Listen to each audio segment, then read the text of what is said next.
So,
right, okay.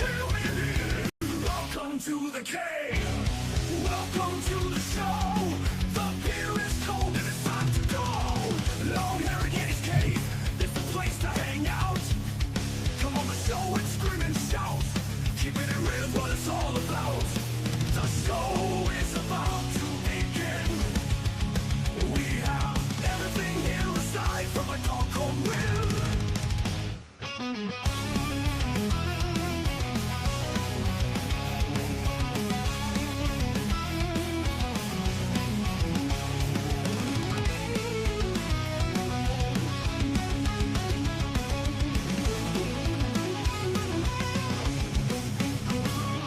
The show's about to begin. We have everything here aside from a dog called Win.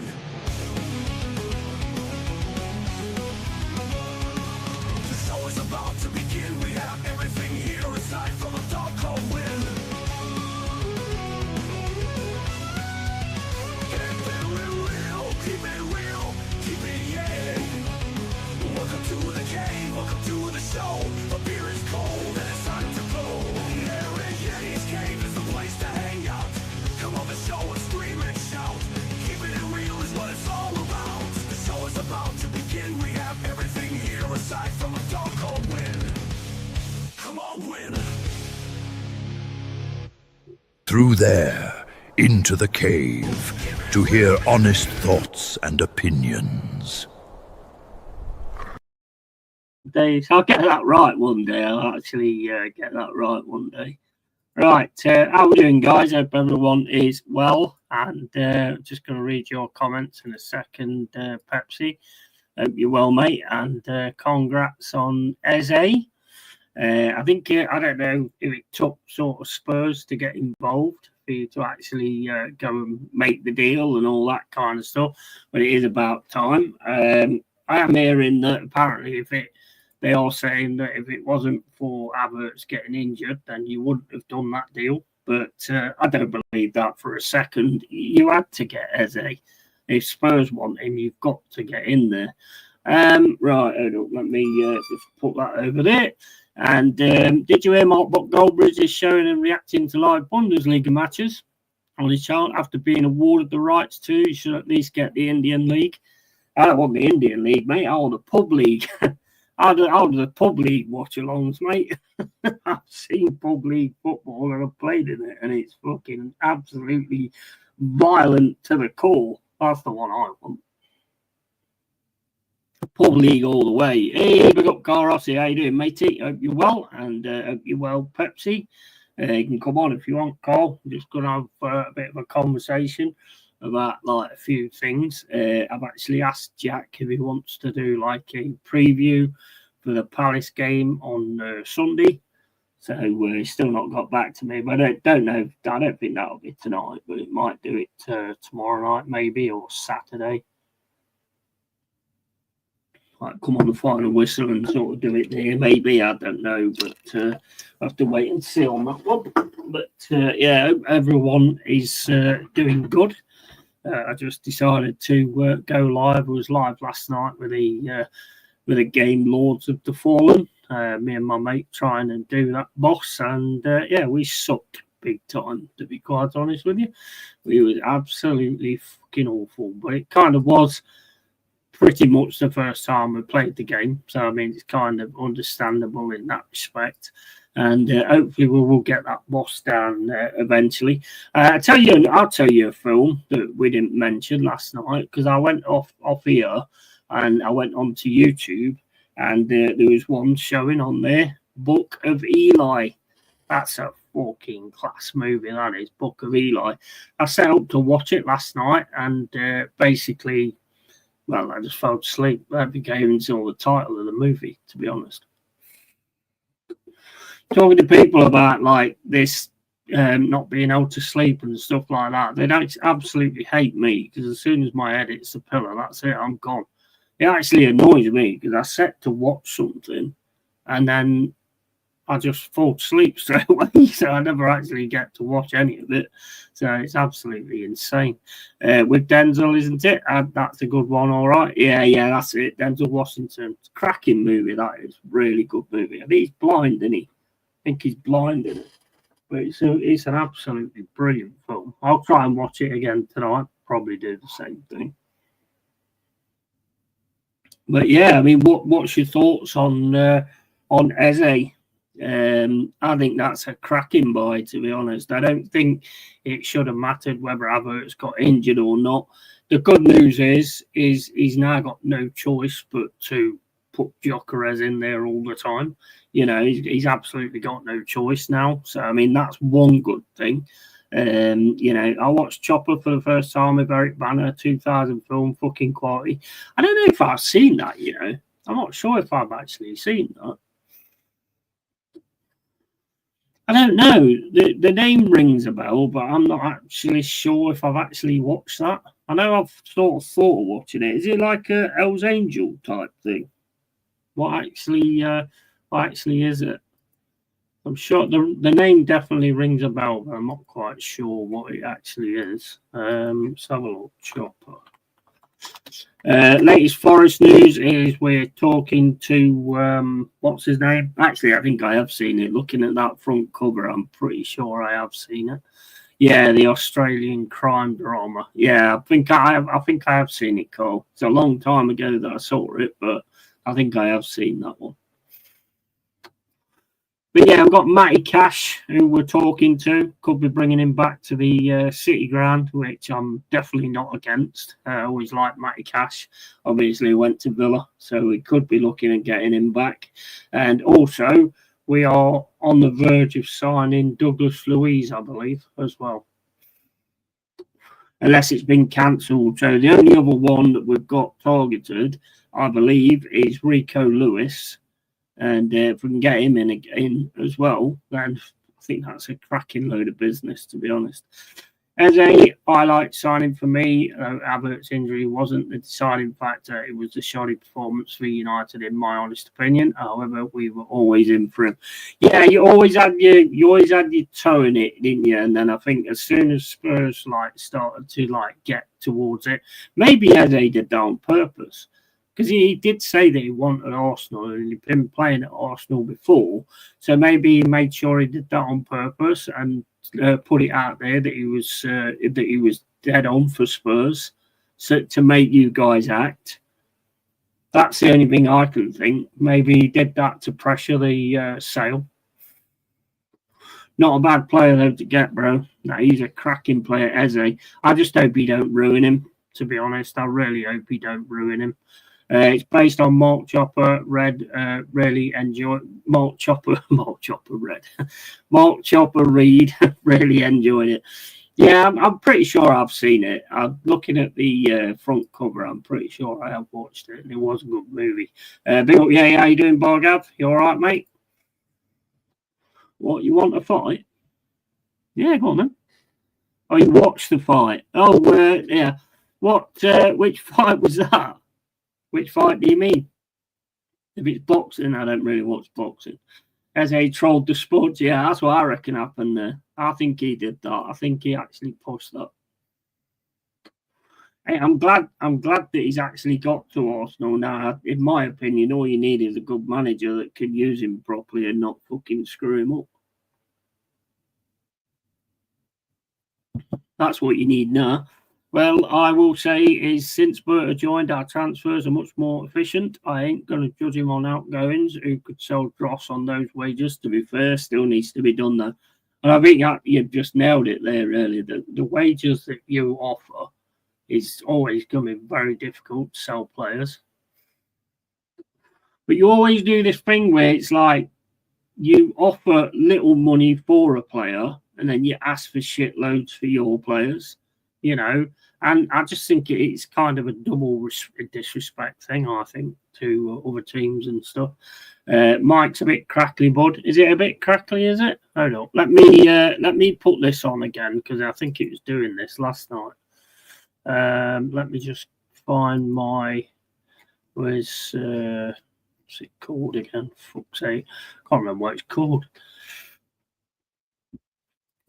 Voice mod. See how it is when I've done this, because I did this last night and I think it went all right when I put this on. I don't know why it's crackly unless I've actually got it on the camera. It should be a lot better now. Normally comes through a lot better when I've got the voice mod on.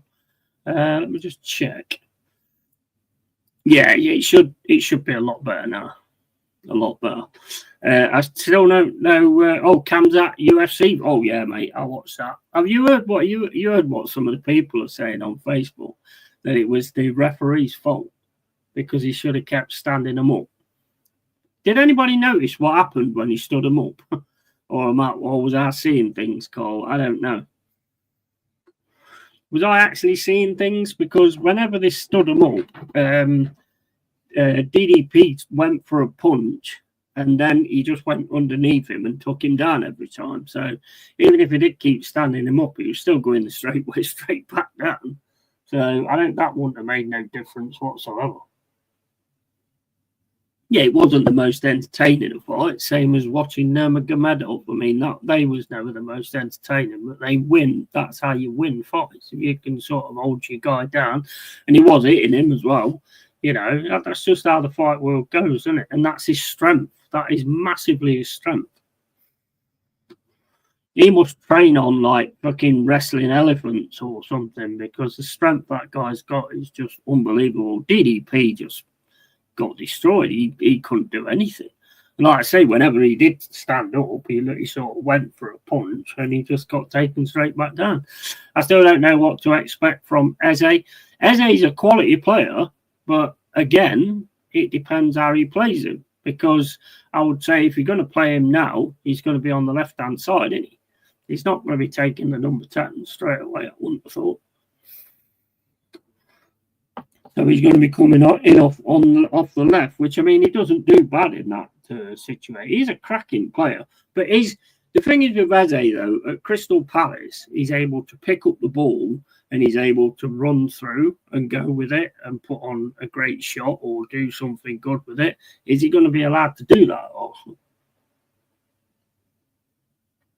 Or is it going to be, you don't run at them if there's more than two or something like that, That's the only doubts I would have, to be honest. And, yeah, straight back down. Yeah, 100%. And, perfect now. Yeah, it's this voice mod. The voice mod's really good. Kind of, but we usually sell for super cheap in the end. Yeah, that's what I mean. You do that eventually. As a United fan, as a UFC fan, I loved the fight. The casuals for sure hated it. The two spinning elbows before that took the show. Absolutely. Yeah, you know what you're talking about, mate. You know what you're talking about. Them two spinning elbows was absolute quality, mate. Absolutely. Apparently, that's I think it said that's the first time they've had 2 spinning elbow knockouts in a show before. So that was 2 good 50k bonuses, wasn't it? Effortless evening for old Kamzat. Greatly improved cardio. It's a pity he will probably be the most inactive champ going. That's the only problem in it, really. We was talking about that on Friday, weren't we? That's the only problem, and I can see him doing that as well. I can see him looking at the opponent and just saying, "Nah, I'm not doing that one. No, there's nothing in that for me." All of these signings are for the next manager, not Grand Admiral Twatstein Arteta. Mate, I've said it so many times. I think if you get rid of him and you get a proper manager in, that team you've got is fucking electric, and I think you'll start winning things right from the off. Even with how good Liverpool are, I think if you had a proper manager who knew exactly what he was doing and knew how to change things up when it's not working and all that kind of stuff, I think you'd fucking smash it, mate. 100% I do. Odegaard now needs to step up a few gears. Yeah, absolutely. 100%. 100%. It'd be interesting seeing Eze in a Arsenal shirt, and if he can sort of make that step up, because no disrespect to Palace, but it is a step up. So it will be interesting to see if he can actually do that, and the way they get him playing as well. They need to just basically say to him, right, do what you do, for Palace, do what you do there, instead of going, oh, well, I need you to do this and I need you to do that and I need you to do this.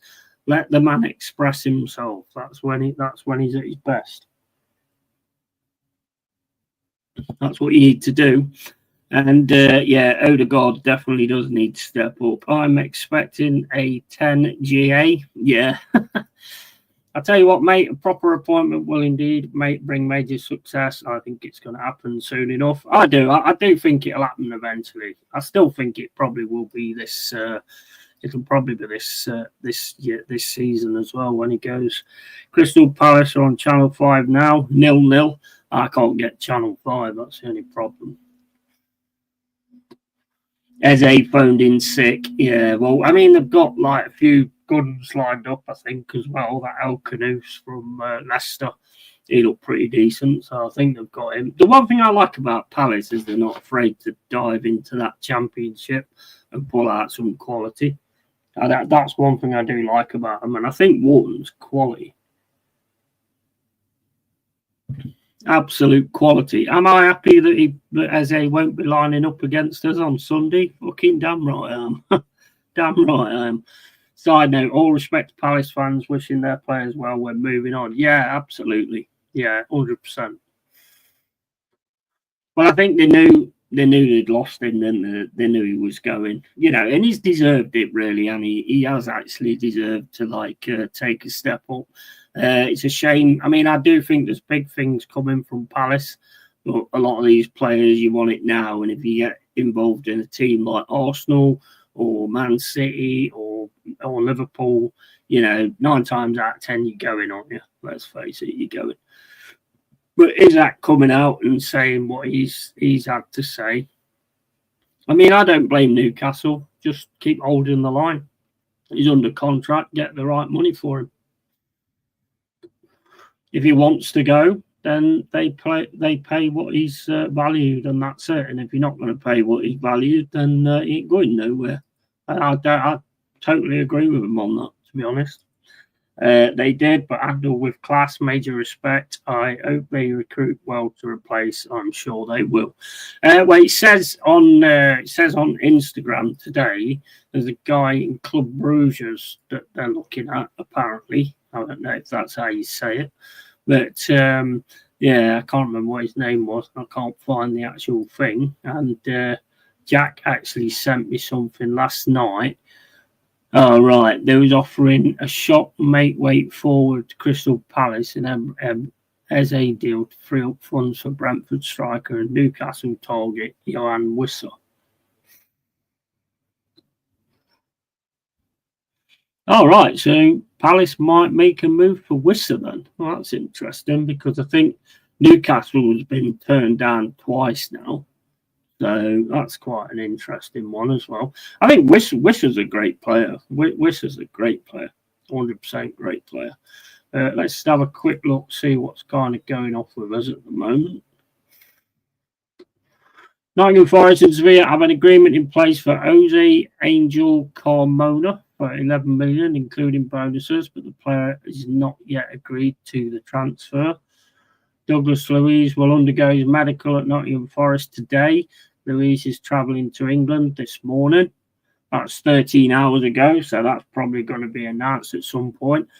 Great signing. Yes, I know he's got like his injuries, difficulties and stuff, but that don't always follow on from club to club. I'm sure we've all seen that before. And Rico Lewis has agreed a new deal at Manchester City, so that one's off then. The Rico Lewis one's off because it looks like he's agreed a new deal, but this is all apparently on X, so I don't know. Forest on fire with the signings. Oh yeah, mate. I mean, we've seen the players we want, and we've just gone and gone, you know, and we've not got no big time Charlies either, which I'm really happy about because I don't want that in our team, to be honest. I don't want big time Charlies in our team. I want to just grab players that we can make something of, you know, take them out of the situation they're in and actually try and advance them on and, you know, to do really well and things like that. That's the remit and the plan that I want to continue. I don't want to go out and sign someone for like 80 odd million or whatever. You know what I mean? I think we're doing things right. I think we're doing things right at the end of the day. But yeah, that's it. Like for the Forest transfer hub, there's not really a lot more on that apart from Stamanic leaving and possibly Carmo leaving. He could be part of the deal for Jose Angel Carmona. Never heard of the man, to be honest with you. But you know, if they've got him in sights, then I'm sure he'll be able to come in and do a job. But the Isaac thing, I mean, it's insane, isn't it?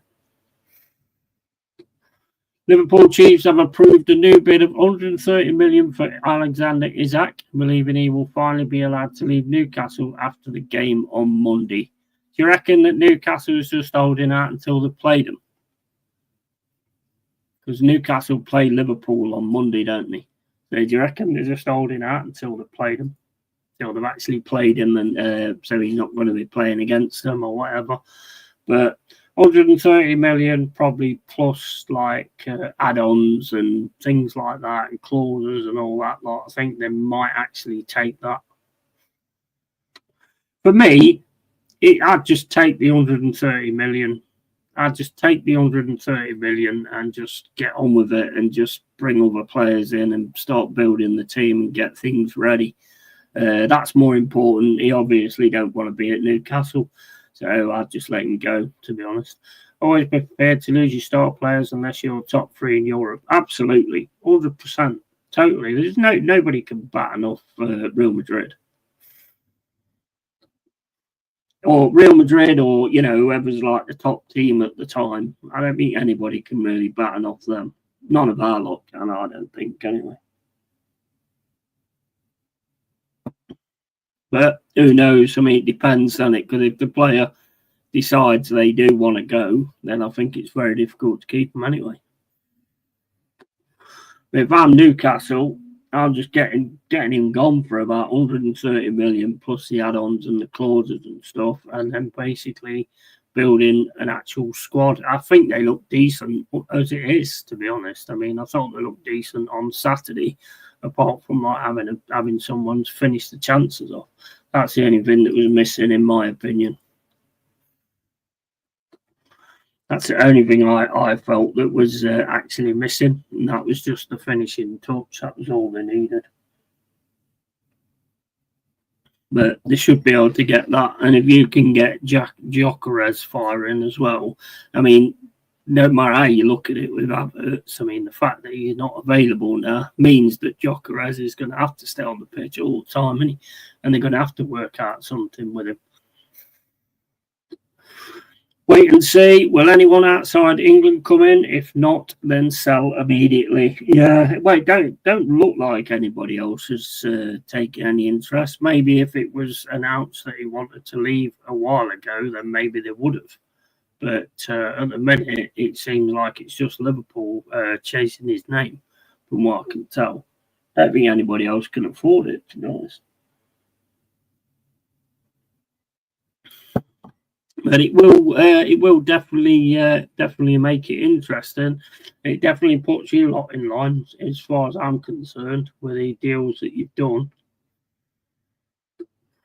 My only doubt really is him as a manager, to be honest, and the fact that you're playing this style that never changes. You know, so it's always the same thing over and over again. And when it don't work, that's it. I mean, you look at Sunday, great win, 1-0 against Man United at Old Trafford.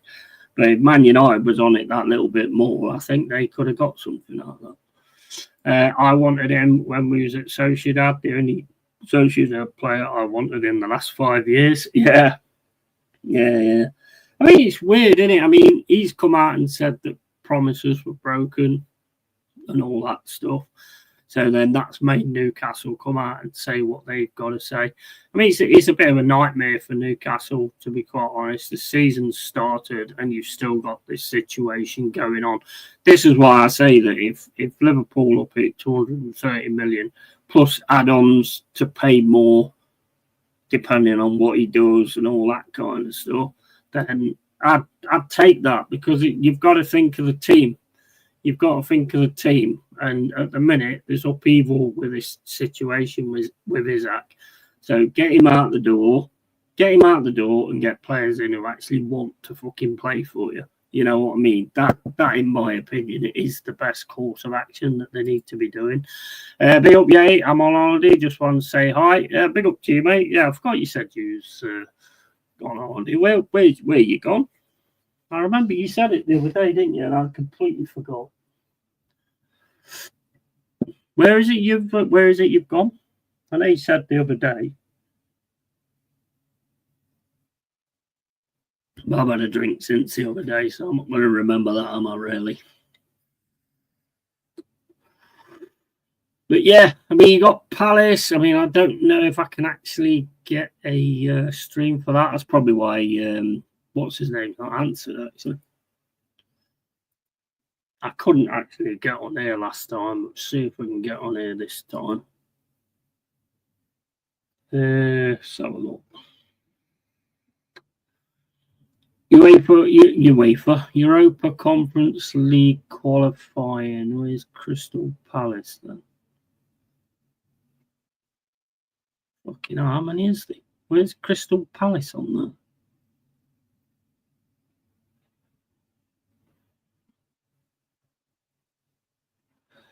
I can't see Palace on there.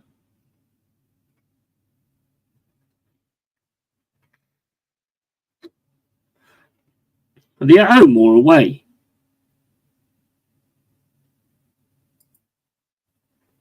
Oops. I can't see Palace on there unless that's it there just underneath. I can't see it. I could probably get on my TV behind me, to be honest, but St. Ives, Cornwall. That's nice, Cornwall. Went there ages ago. And my mate was like, "Oh, you do what you like round here. You do what you like round here. And you can do this and do that." And everything we tried to do, we got in trouble for. So that was bullshit. You do what you like round here. After run for a bit, if you're on for longer, I may hop on. Yeah, mate, you're more than welcome. You know that. And St. Ives top dogging destination. Yeah, let me see if I can get the get it on here. You won't be able to see it, but I can't really fucking see it either, to be honest. But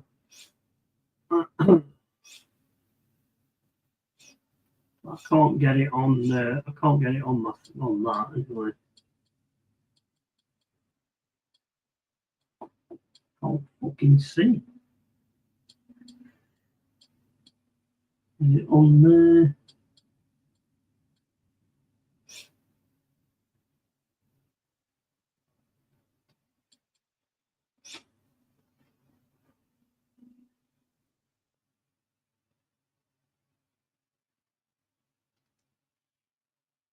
I don't know.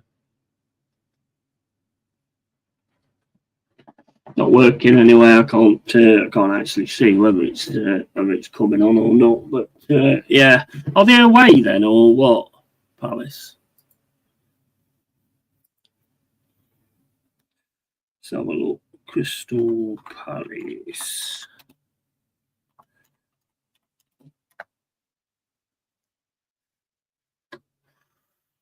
There we go. 36 minutes gone. Still 0-0. Says watch live, but that's going to then say something like, "Oh, if you pay £400, Channel 5." Yeah, I can't get anything like that. I watched the third episode of Alien Earth last night. Third episode was all right. It wasn't kind of as good as the first two, but it was decent. It is still a decent show, I think. Palace at home, yeah, it's 0-0 at the minute.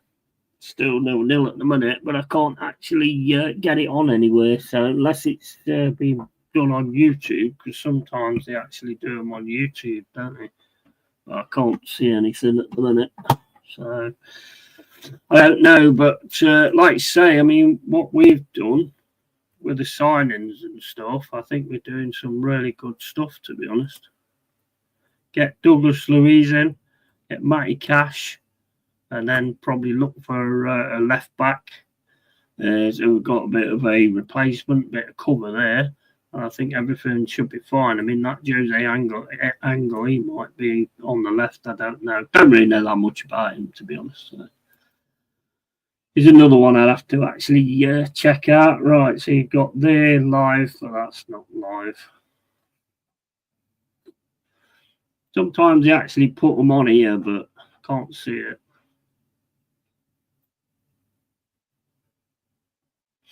Nah, I don't think it's on there. Can't see it anyway. So good luck to Palace though. I hope they do all right in it. They need to go on and win that. They need to go on and win that and just say, right, well, we're getting into the Europa anyway, regardless. So that's what they need to do. They need to prove a point. Although I think they've already proved a point personally, but you know, it is what it is, and the rules are there, I suppose, and you know you've got to adhere to that. As I said before, I weren't taking sides at all. Europe's Europe for me. Mateta hit the post. Nice. He's good as well, isn't he? He's a good player, isn't he, Mateta? He's decent. I'm surprised to hear that they're going for Wissa. I mean, it's a good one. Definitely a good one if they can get him, but I think Newcastle's probably going to lift their bid. But I think they need to get rid of Isaac. Get rid of Isaac, and then they'll be able to free up the money to strengthen the team and build the team up a little bit more. That to me is what they need to be doing. Because Isaac made it very clear that he ain't playing for him again. So, you know, I mean, what do you guys think about this situation where they go on strike or whatever? I think it's ridiculous. And I think eventually a lot of clubs being owned by businessmen, that will be straightened out eventually. There'll be something put into contracts that actually states that you can't do that. And if you do that, your money gets stopped or something. That's what I reckon they'll do in that respect, to be honest. I think that's something that needs to be done. It needs to be put in the contracts that if you play that game, then, I don't know, you fucking lose half your money or something like that. But they will do something like that. If you've got businessmen who are owners, they ain't stupid and they don't mess around, and they certainly don't like losing money. So something's got to happen with it. You can't have players running the roost like that. I mean, what was that thing, that Bosman ruling that came in? And then it proved that the guy who bought it in was an absolute fucking nutcase. Yeah, it's still something. I mean, it's just bizarre. Absolutely bizarre that that's actually still a thing. But like I say, hopefully for Jack that Crystal Palace do actually win.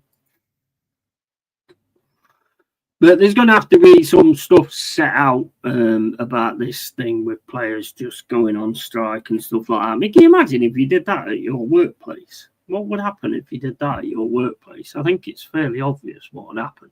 What do you think about this raising the flag everywhere in the UK as well? It's fucking brilliant, isn't it? It's absolutely brilliant that everybody's going out and raising these flags and putting them everywhere and all this, that and the other, saying, look, we are England. We are England, you know, and we're proud of that fact. People died for that flag, and it's time for us to defend it.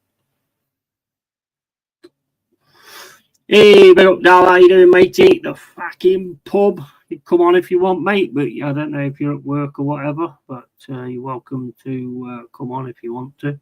But yeah, just talking about like Eze signing and all that kind of stuff. It's about time, to be honest. It is about time. I think everybody knew where he was going, even though the Spurs thing came up. I wish I could meet, but I'm at the plant today. Oh, okay, mate. Okay. What, like fucking Little Shop of Horrors? Is that what you mean by the plant? Are you feeding the plant, are you, bro? I mean, as far as I know, though, you're smoking the plant every day. But I mean, that's just one of them things, isn't it, I suppose? That's what I know of you. You're smoking the plant every day. But, yeah, big up to you. Enjoy your time at the plant or whatever, you work. And, yeah, I mean, what does everybody think about this flying the flag and raising the flag everywhere? I mean, they keep saying things like you're painting a St. George on the roundabouts and that's distracting the drivers.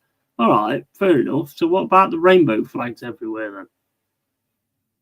I'm pretty sure that, you know, and them colours all over the roads everywhere and stuff like that. I'm pretty sure a more distracting thing is a rainbow than a fucking just a white piece of thingy with a red cross in the middle of it. Load of bollocks. And they're going, oh, we're going to clean it up and stuff like that. So now we've got a long running joke that there's that many potholes in England. Just like do a St. George flag in the middle of it. So they fix it and fill them in. Oh, mate, I love the British humour. The way they actually deal with things is just so funny. You got people like putting St. George crosses on rubbish bags that are all over the place, so they get cleaned up quicker and all that kind of stuff. So everybody's kind of using it to their advantage. You know, it's absolutely brilliant. Want a new door? You need a new door. Your door's fucked or whatever. Put a big St. George flag on it and say, well, I can't afford another door. Oh, well, we've got to take this one down. All right, well, just buy me a new door then. We're fine. Buy me a new door and fit it. My car's on the blink. So basically, paint a St. George on your car and then just say, well, I can't afford a new car. And then they'll buy you a new car and take your car away. Mate, make it work for you. You know, make it work for you. It's absolutely insane that this kind of thing is actually happening. But for me, it's the right kind of process. It's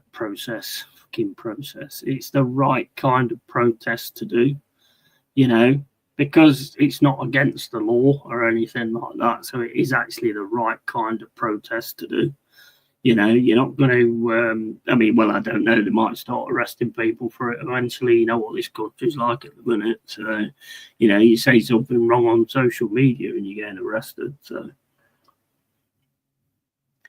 what do we have more of, potholes or illegal immigrants? That's a good question, mate. That's a good question. But I think I'd still have to say potholes. Potholes so far it's potholes, but it's catching up. It's definitely catching up. And evening all, big up Tony Neri, how you doing, matey? And smash a like, guys. What's your thoughts on this Eze thing? Because, I mean, you must be buzzing, aren't you, really? You must be buzzing at that one because he is a quality player. And Pepsi's already changed his badge to Eze as well. Cracking player, mate. Absolute cracking player. Just for me, it's just how they play him. Let him do his thing. Let him do his thing, you know. Oh my God, the green screen, mate, looks great. It's not a green screen, mate. It's not a green screen. It's that, you know, the NVIDIA broadcast. You can get that and then just put a picture behind you. It's not a green screen. And the good thing about it is, if you go onto any channels that's not got StreamYard, some of the streaming softwares, they don't allow green screens. So this will be fine on anything.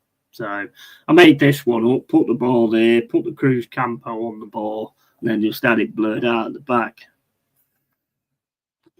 But yeah, it's not a green screen. I have got one. I did buy one, but I can't get it to work properly. I can't get it as good as this. I get it, put it behind me and everything, and it's all tightened up on the edges and stuff, and it's just like got grey bleed coming in from the sides.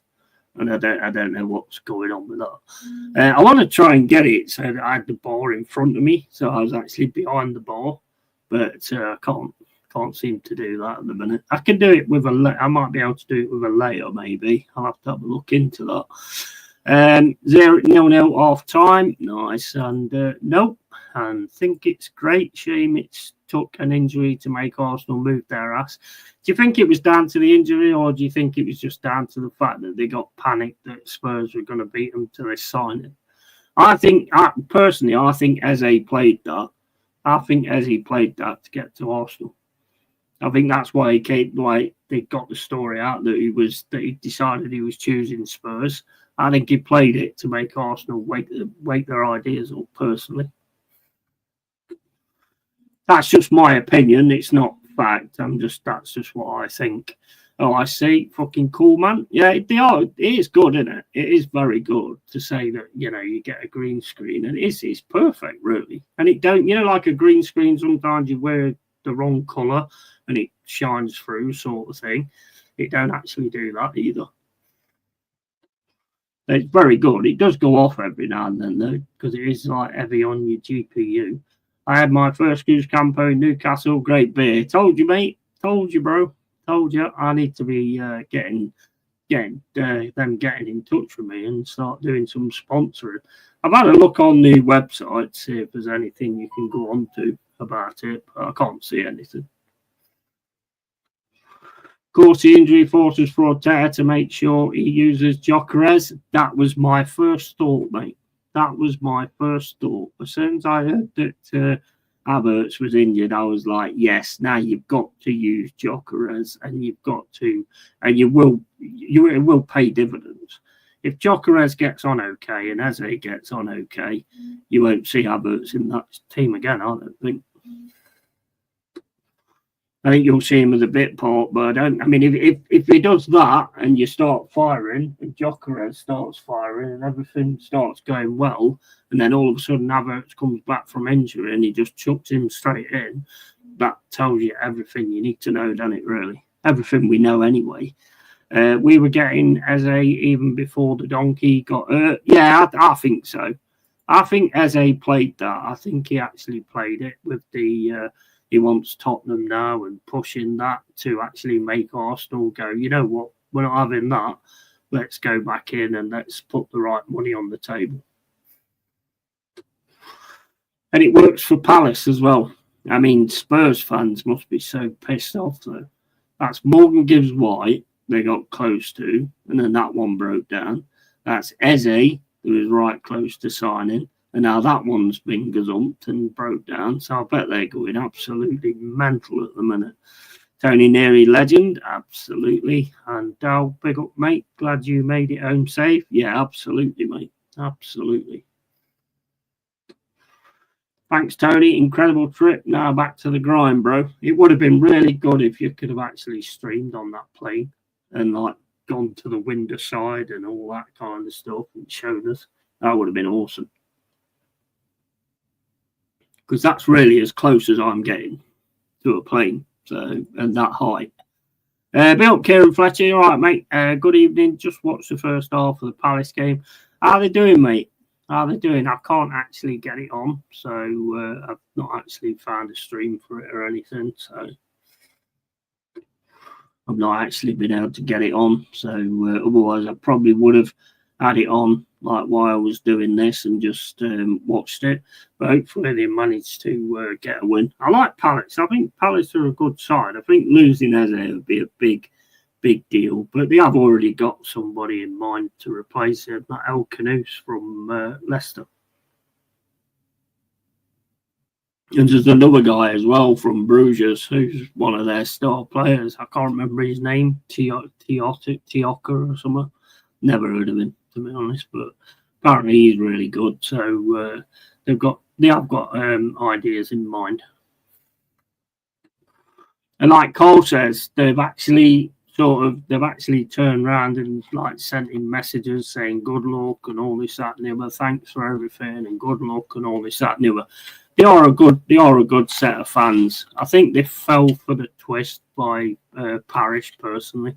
I think Parish screwed some shit up, and mind you, at the same point, I mean, they didn't know they was going to win the FA Cup, did they? But you've got to sort of do things just in case. Like when we thought we was going to get Champions League, Marianakis stepped down. You know, when it was definite we wasn't getting Champions League, Marianakis then came back. But he did actually step down temporarily because obviously he's got Olympiacos as well. Palace are dominating possession and chances, and Mateta at the post. The opposition are just sat back the whole game, so making it difficult for Palace should win the game. Yeah, I mean, that's the thing with Palace, isn't it? You've got to sort of, that's what fucks us up. When a team actually just stays in like we normally do. That's why the game against Palace is going to be really interesting because we both sort of hit on the counter. So it's either going to be a 0-0 ball draw or whatever, or it's going to be a mistake which one of us capitalises from, I think. Because we both pretty much play on the counter and we don't just go for the throat. So it's going to be really, really interesting, the Palace Forest game. And with them sitting back, like you say, Palace are going to have to sort of try and tempt them to come forward or whatever in order to get that goal and get things off to a good start. It's going to be an exciting one, though, isn't it? It's definitely going to be an exciting Premier League, this is. Definitely going to be an exciting Premier League. Like I say, with the Eze thing, I think it's an absolutely great signing, but it's what he does with him, basically. To me, just let him play his game. Let him get on the 10. I think he's going to play off the left, though, for now. And hopefully there might come a point where Odegaard goes off. What you want, really, and I mean, you shouldn't wish this, but what you want, really, is Odegaard injury, and then Eze will be the 10. Well, I didn't say that. I did not say that. Don't get me cancelled. But yeah, that would be the right way of going about it. But I think he's going to play off the left, and I think he'll offer a lot more than Martinelli. I think he should be allowed to play his game, though, by going inside and, you know, doing what he normally does, you know, and I think he'll be absolutely fine. But if he gets stuck in that Arsenal way of doing things, then it could sort of hamper him a little bit as well. But I suppose we'll just have to wait and see what happens. But a player like that needs to be given his freedom. When he wants to, you know, take players on and stuff, because he's amazing at stuff like that. Kieran Fletcher, I think for the first time in a while, we are the first time in a while, we are going to see an interesting relegation battle, European battle, and title race. Yeah, I agree. Yeah, I think it's going to be good.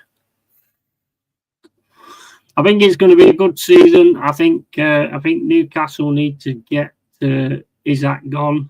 They need to get him gone, and then bring in other players like Wisser or whatever, and start rebuilding and getting themselves rebuilt and stuff.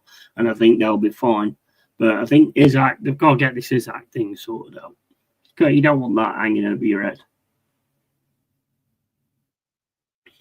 That's the last thing you want going into a Premier League season and having that kind of situation. You don't want that. That's the last thing. And I think that's what's good about us at the minute. I mean, we're all settled and everything. There's going to be, I think there'll only be one or two more signings. I think the Eze one will be the last of Arsenal. Apart from the sales, there might be one more, but I think that'll pretty much be it, I would say. I mean, I don't know 100%, but you need to get that Gyökeres firing. That's what you need to do. Get that Gyökeres firing.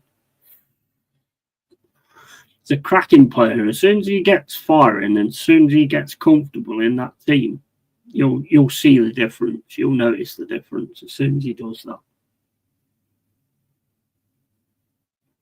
But in order to do that, he's got to get the ball. And against Man United, I mean, I'll be honest, some of the worst Arsenal defending I've seen for a long time. And I've seen a lot of people saying that the defenders did well. I think they did well in some situations, but in other situations they got cut through. But then again, you have got Mbeumo and Cunha, who are really, really good players. Sesko probably should have started. I think if he'd started, then I think you would have had a better chance of actually getting something. Don't think you were scoring anything aside from that corner. The corner was excellent. If you have not already, cheers, Carl. But yeah, the corner was absolutely excellent. I mean, you can't get much better than that. I mean, there was pretty much the same thing done to Raya later on with a free kick, but Raya actually punched the ball away instead, which was definitely the way you should have done it. Bayern just panicked, didn't he? He would have put it in his own net if Calafiori weren't there. I think it was going in anyway. Big up, Geordie. All right, mate. Away the lads. How you doing, bro? You all right? Big up, mate. What do you think? Because I've just read that Liverpool's going to up the bid to 130. Would you let him go for 130? Because I think you need to get rid of him and just get working on players who actually want to be at Man United, at Newcastle. Think about the team, just get him gone and then get other players in, whatever you need or whatever, and then fucking get on with that because, he needs to go. He needs to be gone. Evening, Carl, mate. You don't want those kind of situations at the start of the Prem. Good win for you against Brentford, mate. Yeah, we was fucking excellent, mate. Really enjoyed that. We flapped a bit in the second half. Defence was a bit dodgy, to be honest. But we got the 3 points, so I was well happy with that. The penalty, shame they got that, but it is what it is. And if you keep letting them attack, then they're always going to get something, aren't they? I just think we ran out a bit of steam in the second half. I did. Tony Nero, the gent of the cave himself, big up my bro, absolutely. And 140 or 150 mil, they can take him, no less. Would you take 130 mil plus add-ons? More money if he scores so many goals and if they win the league or whatever like that. Would you take it 130 if it went up to 150 with the add-ons? Would you do that? I get where you're coming from, but I just think you need to get short of him so you can build the team because I don't think you did bad on Saturday. I just think you missed that finisher. That was the only thing you was missing, really. Big up, my Bosh. All right, matey. Hope you're well, pal. What we're drinking today? Have a guess, mate. Have a guess. I'm a man of habits. So, yeah, it's always going to be Cruz Campo. Yeah, so it's always Cruz Campo with me, mate. I love it. Your total package of 150 would be good. Yeah. I think that would be a great idea, to be honest. I get holding out. I get holding out for the money and all that kind of thing, but it's like you just want to get on, don't you? You just want to get on, get the players in that actually want to play in a Newcastle shirt, actually want to be at Newcastle. And some of the players, the way they've reacted to it, is just something I don't think I've ever seen. I mean, they're on social media giving him shit and all sorts. You know, you don't normally get that. So it just shows what a togetherness you've actually got at Newcastle. Gyökeres will be great for Arsenal. It's only one game, and Arsenal as a team were poor versus United. I think we'll score 20-plus Prem goals unless Arteta plays Havertz over him, which would be weird. Well, Havertz is injured now, apparently, for 3 months, did it say? I think Havertz is injured for 3 months, but knowing Arteta, he's probably making that up, so he has to put Gyökeres in, and it's not down to, you know what he's like. I wonder how long Havertz is out for anyway. But it says, it's what I read this morning, and this is just off social media, but what I read was about 3 months. Ankle injury, I think it is. And you know how he gets them, don't you? Flying in tackles on people. So by Article 17, Isaac can unilaterally break his contract, and Newcastle can get like 40 million next year. Yeah, and that's not ideal, is it? That's the problem. The longer it goes on, the worse it gets. So if they can offer like 130 plus the add-ons to make it up to 150, because he is going to score goals, let's face it, and they could. I would say they're still in line to win the league if they get Isaac, but we don't know. It's not done like that, is it? Gyökeres doesn't have to worry about himself. He has to worry about his ego dictator managing him. Yeah, absolutely, 100%. Only a few weeks, apparently. Is it a few weeks? I thought it said months. Oh well, a few weeks. You know, I think Gyökeres should be embroidered in the team in a few weeks. If you can't get the ball to that guy, then there's something not right somewhere, is there? You know what? The people on the left and on the right need to be, and in the middle, need to be thinking about getting it to him as a striker, because as soon as Havertz came on, he was getting distribution left, right, and centre. Yet Gyökeres, the only time he actually got the ball was when he was on the wings. You don't want him on the wing. You want him in the box when you've got the ball in the wing, on the wing, and they need to start crossing instead of trying to score themselves. I noticed that in the friendly, there were so many of them got in his way trying to get a goal. Knee injury, I heard, but who cares? He's dog shit. Yeah, exactly. I would just put him in the reserves for a couple of weeks. Yeah, same here, mate. Absolutely same here. Which proves my point, Ori, as a signing not being centred around Havertz's injury. Yeah, absolutely. Yeah, as soon as I saw that, I thought you've just said that. You've just made that up. Spurs have got close to him and you've just jumped in there. So that's bullshit about the injury. I never wish injury on any player. That being said, injuries to 29 will actually benefit this team. Force for Arteta to play Gyökeres, then we drop a couple. We'll show what shit manager is. Yeah, definitely. We don't spend that kind of money on a striker, do you? And then like not try and play to him. I mean, what kind of sense does that make? That makes no sense whatsoever. Hopefully he will be sacked before Christmas. Yeah, I think it just depends, because the thing is, if Gyökeres does get firing, then he will stave that off 100%. Because when he gets comfortable and when he gets firing, he's something different. I mean, you saw him the other day when he was on the wing and not in the centre. He was still trying to set people up. There's too many like attacking players in Arsenal that want the goal. Whereas get it to your striker. Get it to your striker. He's the one that's paid to he's the one that does that better than anybody. It's not rocket science, is it, really? I mean, look at Woods. Look at the way we deal with Woods. We just get the ball to him and he does the rest, and that's pretty much what you want. Wood was fantastic. I mean, the fact that people were saying, like, a lot of Forest fans were saying we can't score goals and all that kind of stuff, and then we go and do that on the Sunday was fucking phenomenal. Phenomenal. Hopefully he will be sacked before Christmas. Problem with Fraud Teta. Yeah, absolutely. He's got no idea, mate. He's got no idea.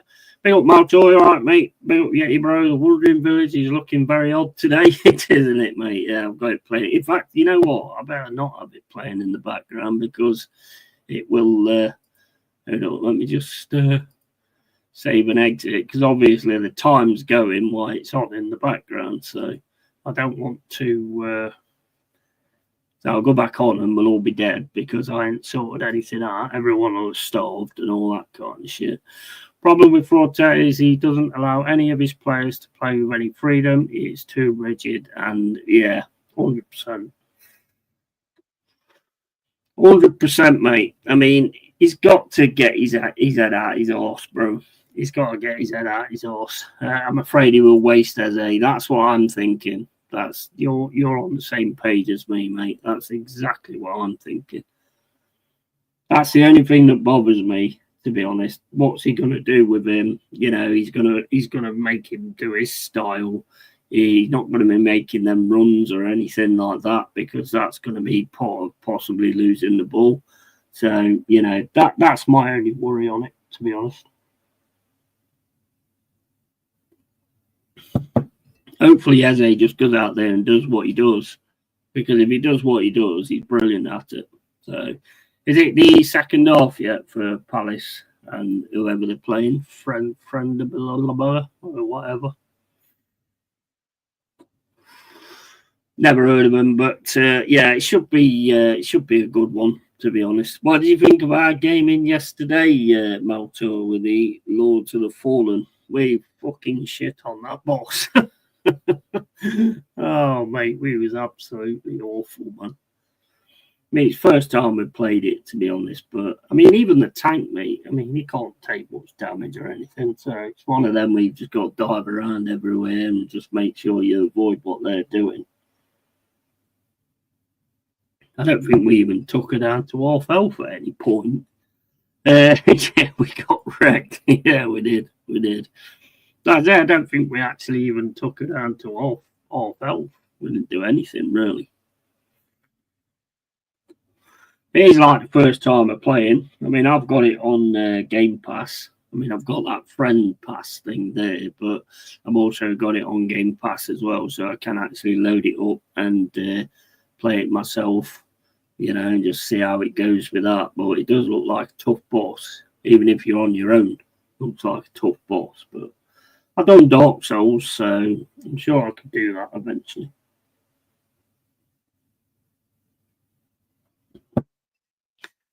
But yeah, it's been fun in the Discord today, to be quite honest with you. But I don't really want to be going on about that. Is it second half yet on the game?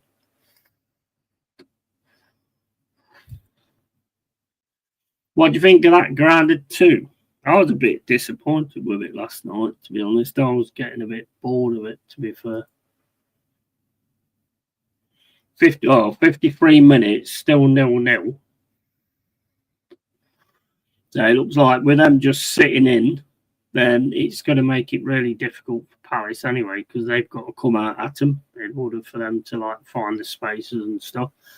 And like I say, what does everybody think about this raising the flag everywhere in the UK, and just anything basically that's white, they're putting a red cross on for St. George? I mean, I think it's absolutely brilliant, to be honest. It's about time people stuck together, and I think it's the best way of actually protesting, because you go protesting any other way and you're just going to get they're just going to take the opportunity to arrest you and put you behind bars, and you're going to be needed at some point. Grounded solo seems boring. Co-op might be better. Yeah, I mean, it was. It was me and Macaulay playing last night, It's all right. I think it was because I'd had a few to drink and all that kind of stuff, and trying to get on it as well together was just a joke. It took ages to actually get the game going. It's ridiculous. It's 2025. Back in 1980 with GameSpy Arcade, which you'll remember, Maltor. It was so easy to join a game. So easy. That last night, ridiculous. We couldn't friend each other because it said I wasn't offline. I was offline, and then it said he was offline, and we're both actually on the game. So how the fucking hell we're actually offline? I have no idea.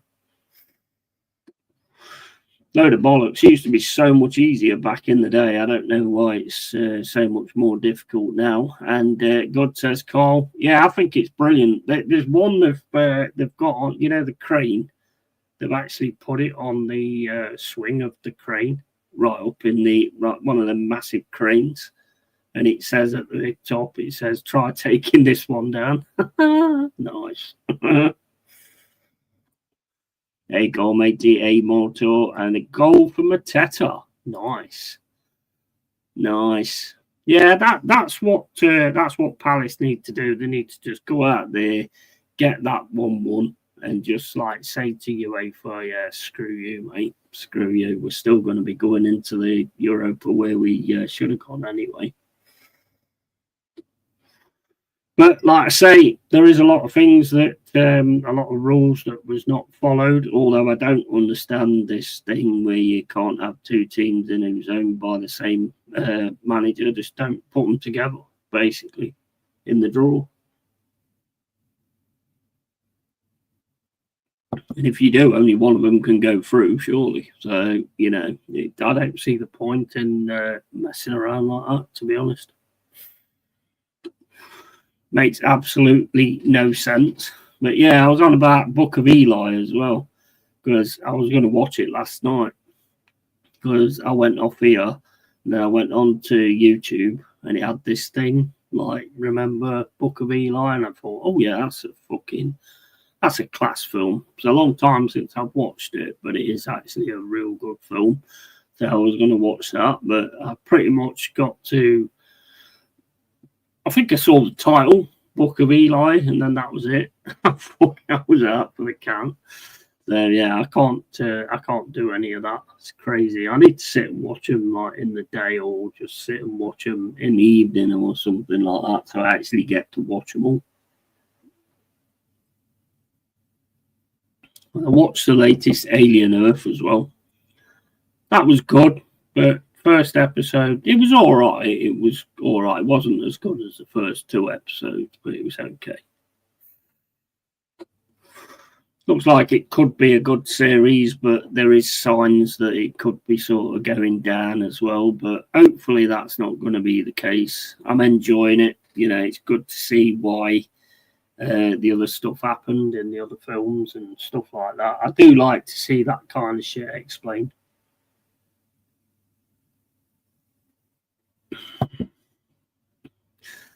So yeah, it's gone miserable here as well. It's gone bloody miserable now. It's not got no sun or anything like that. It's not mega cold or anything. I've still got the fucking fan on, but yeah, it's not mega cold, but it has dropped a bit. But these St. George things, they're absolutely all over the place. There's not many on this street. I ain't got a flag. I did have a flag, but I don't know where it's gone. Otherwise, I'd put mine up as well. I put one on Facebook because that's pretty much the only way I can do it at the minute. And I've just put one on, and it says, "Keep raising the flag and be proud to be English people. Death and bravery and maintain this country. We owe it to them to defend it." So I'll probably get arrested soon as well. But the problem is people need to they're liking it, but they're not sharing it. And if everybody shares the thing, they can't do everybody, But when they just do that, like it, I'm not putting up my wall, I might get in trouble. That's what they rely on. Don't do it.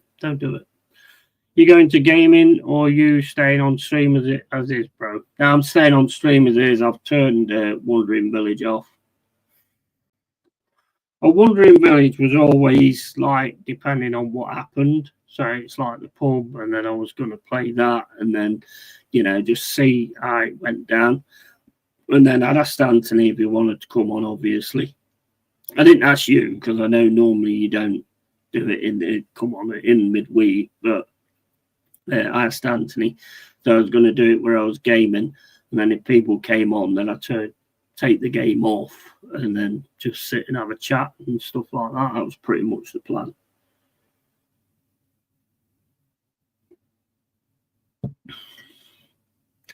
Cool, send us a linky link. Right, okay, mate. Just give me a second and I shall send you the linky link. Let me just let me put it on to put headphones on as well, I think.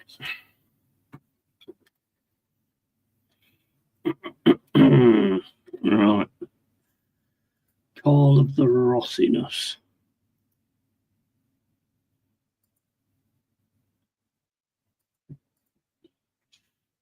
There you go, matey. It's in there for you. Right, so let me change this to the headphones instead. There you go. Now I should be able to hear through the headphones when you come on. But yeah, I mean, it's nice to see people sort of coming together finally, and you know, I mean, because you can't tell people not to fly their own flag in their own country. I mean, that's just ridiculous. And then calling it far right and stuff like that. What the fuck is this world coming to? Nice, be on in a few. I tell you what, there was another thing I read that I thought was really good as well. Is all these councils that's having these flags taken down. Are you going to dare to try and take the flag down at Buckingham Palace? I don't think you are. You know, why can't we fly it yet they can? What is going on? What is happening? It's like they've just decided to turn against their own people, and I just don't get it. I don't get it at all. It's absolutely insane. I mean, and this thing, what they're on about is turning up towards Christmas, this 7-mile fucking long UFO or whatever that's on its way here. You know, that's hopefully that comes in and mind you, I did see a picture of it. Apparently, it's got all these like rainbow colours on it and stuff like that. And he said, "Oh, look at the lights and all this, that, and the other." So I thought it's probably Pride Month. Probably Pride Month on the spaceship. I mean, it's crazy because you've got these experts saying, "Oh, what's coming is not coming here for good means," and all this, that, and the other. You might be an expert, but you don't know that. How would you know that? You know, just because you're an expert, don't mean you know exactly what's going to be on this thing. If there is a thing, I don't even know. It might just be a Project Blue Beam where they put something in the sky and everybody believes it and gets their mask on and starts standing 6 feet away from each other with fucking cotton masks on and fucking getting jabbed because the aliens have got COVID or something. I don't fucking know. I don't know, but I'm sure it'll be believed anyway. Whatever happens, it does always get believed. So, but they've been going on about like aliens and stuff for ages. Can it get any worse? Really? Do you reckon? Do you reckon it can get any worse? I don't think it can get any worse. In fact, if they do actually come down, I might ask if I can go back. Can I go back with you lot? You know, can you imagine it going back and then getting on the planet, and then as soon as you get off, they're all there with like banners and stuff saying far right, far left. Like, oh, for fuck's sake, take me home. Take me home. Just take me back home. I've had enough.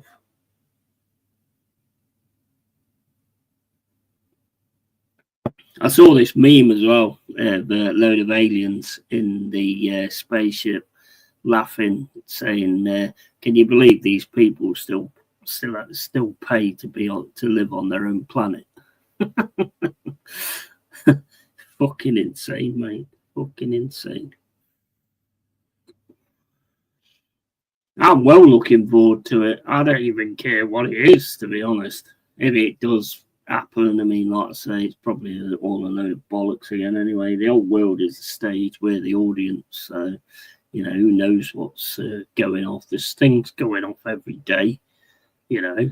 I mean, I don't know about you, but I've given up on that Threads and X. I mean, I still look at X for the football stuff, but other than that, I don't really bother, because all it is just full of people arguing about this, that, and the other. And you're not making any difference by mentioning it on X or Threads. You're not making any difference at all.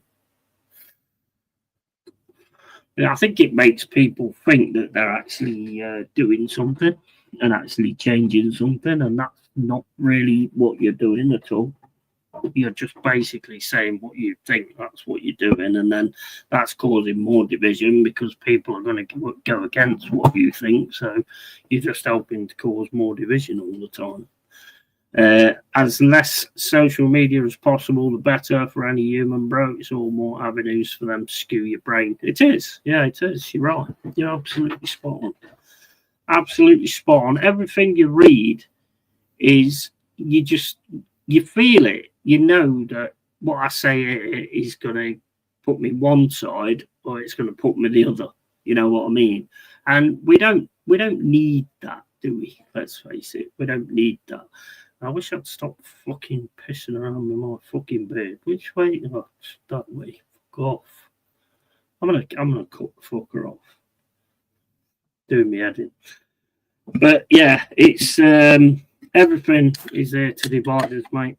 If you just look at some of the things that's on there on Facebook and stuff like that, you look at the comments and it's just arguments left, right, and centre.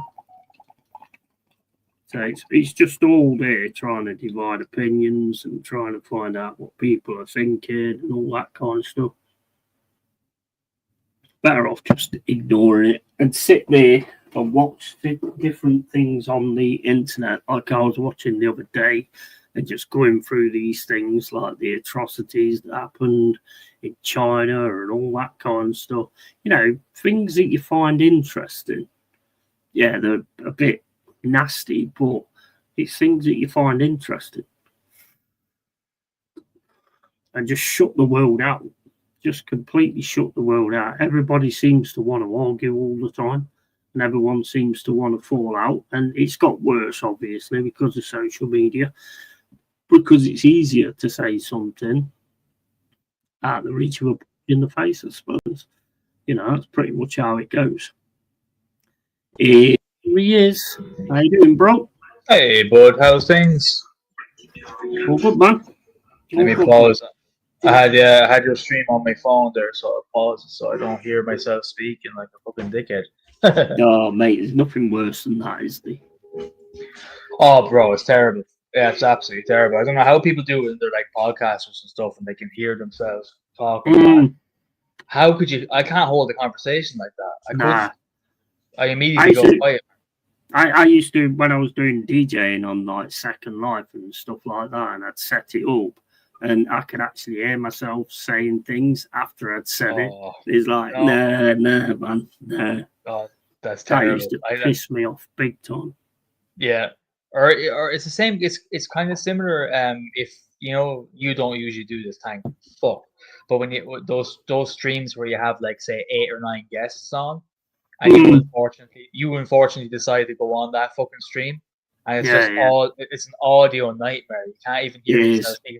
Someone asks you a question, you go to speak, and then oh man, no, I can't do it myself. Mate, it just becomes like a jumble, doesn't it? And if you're going to do something like that, you've got to have it set structured. So you ask questions to Carl, this is to you, this is to you. Because if you just say, oh, what do you think about such and such? I mean, it's not rocket science, is it? Everybody's going to answer at the same time. Yeah, and then it ends up being a stream of the most confident / dominant person will end up speaking for the whole stream. That's usually what happens. Which is luckily we don't have that problem we don't have that problem being on a real channel. That's why I like to keep it manageable. Like I'd probably have like 4 people on, even though I could have 9. I'm just not really that bothered about having 9 people on or whatever like that. No, because if you were to do that as well, like that would take away your input on the stream as well.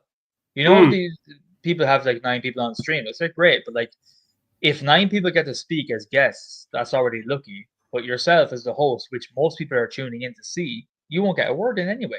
You'll be just orchestrating like a fucking conductor. No one goes to an opera to see a fucking conductor wave his fucking magic wand like fucking Harry Potter. Exactly. Yeah, exactly. Yeah. I mean, and I like to like have it sort of like say like structured like anyway with like just so many people on, and I do like to have one-on-one chats as well. I do find that a lot better. Built Lone Star, you all right, matey? I bet you're happy with the Eze deal as well, aren't you, mate? That's to you, Cole. Sorry, mate. To you and Lone Star, really. Yeah, no, I am happy. I'm happy enough. I think out of all the signings, I think that's probably the most excited I am about a signing because I'll say it because I've watched him the most. In the last few years. I mean, I'm not going to pretend I watched Portuguese football and scouted Gyökeres. I didn't. I have seen. I have seen. See, I keep it real. You know, I keep it real. I'm honest. Eze, however, I have seen some great things from him. He's a great signing. I really wanted him really badly. Happy we got it done. I don't think, like I was saying to you, I don't want to be repeating myself too much because I was saying kind of my answers already in the chat beforehand, but I don't think this is just directly as a result of the Havertz injury. I think it was already A in the pipeline. B, I think the biggest push for it to happen, in fact, was the shoddy performance against Manchester United, where we scraped the win away, which I'm happy we got the 3 points and all that, of course, as an Arsenal fan, but it was so horrendously bad. So horrendously bad that Eze alone, by the way, is not going to guarantee his trophies. Not under this tenureship. Not under this tenureship. I think you alluded to this before, and I agreed with you as well. A good manager would win major trophies with this squad right now. As of right now, he would make something happen. I mean, after a billion spent, you would hope so. But for sure, I can say it to you, they absolutely would win something. So maybe we'll see. Well, you now finally look like there's £1 million well spent, you know, whereas before it hasn't sort of looked like that. But you now look like there's £1 million well spent. £1 million. I mean, a booking, well, not really a billion, really, but you look like you've got a squad that is definitely there to challenge. The only thing I would question on it is his ability to change shit when it's not going right. Because if you look at the Man United game, it wasn't going right. It weren't going right at all, and he changed nothing. And if it wasn't for the corner, you don't score. No. Absolutely not. Absolutely not. And we shouldn't have scored that corner if they had a more adequate goalkeeper in there. Yeah, he panicked, didn't he? He panicked. He flapped that, mate. Yeah, I can get nervous at times, but I think myself in goal at that corner, I would have done a better job than that keeper that day. He was awful. Anyway, he just did a flimsy little bitch slap at the ball, like. I think he would have put it in himself if Calafiori weren't there. He would have actually put that in himself. He almost broke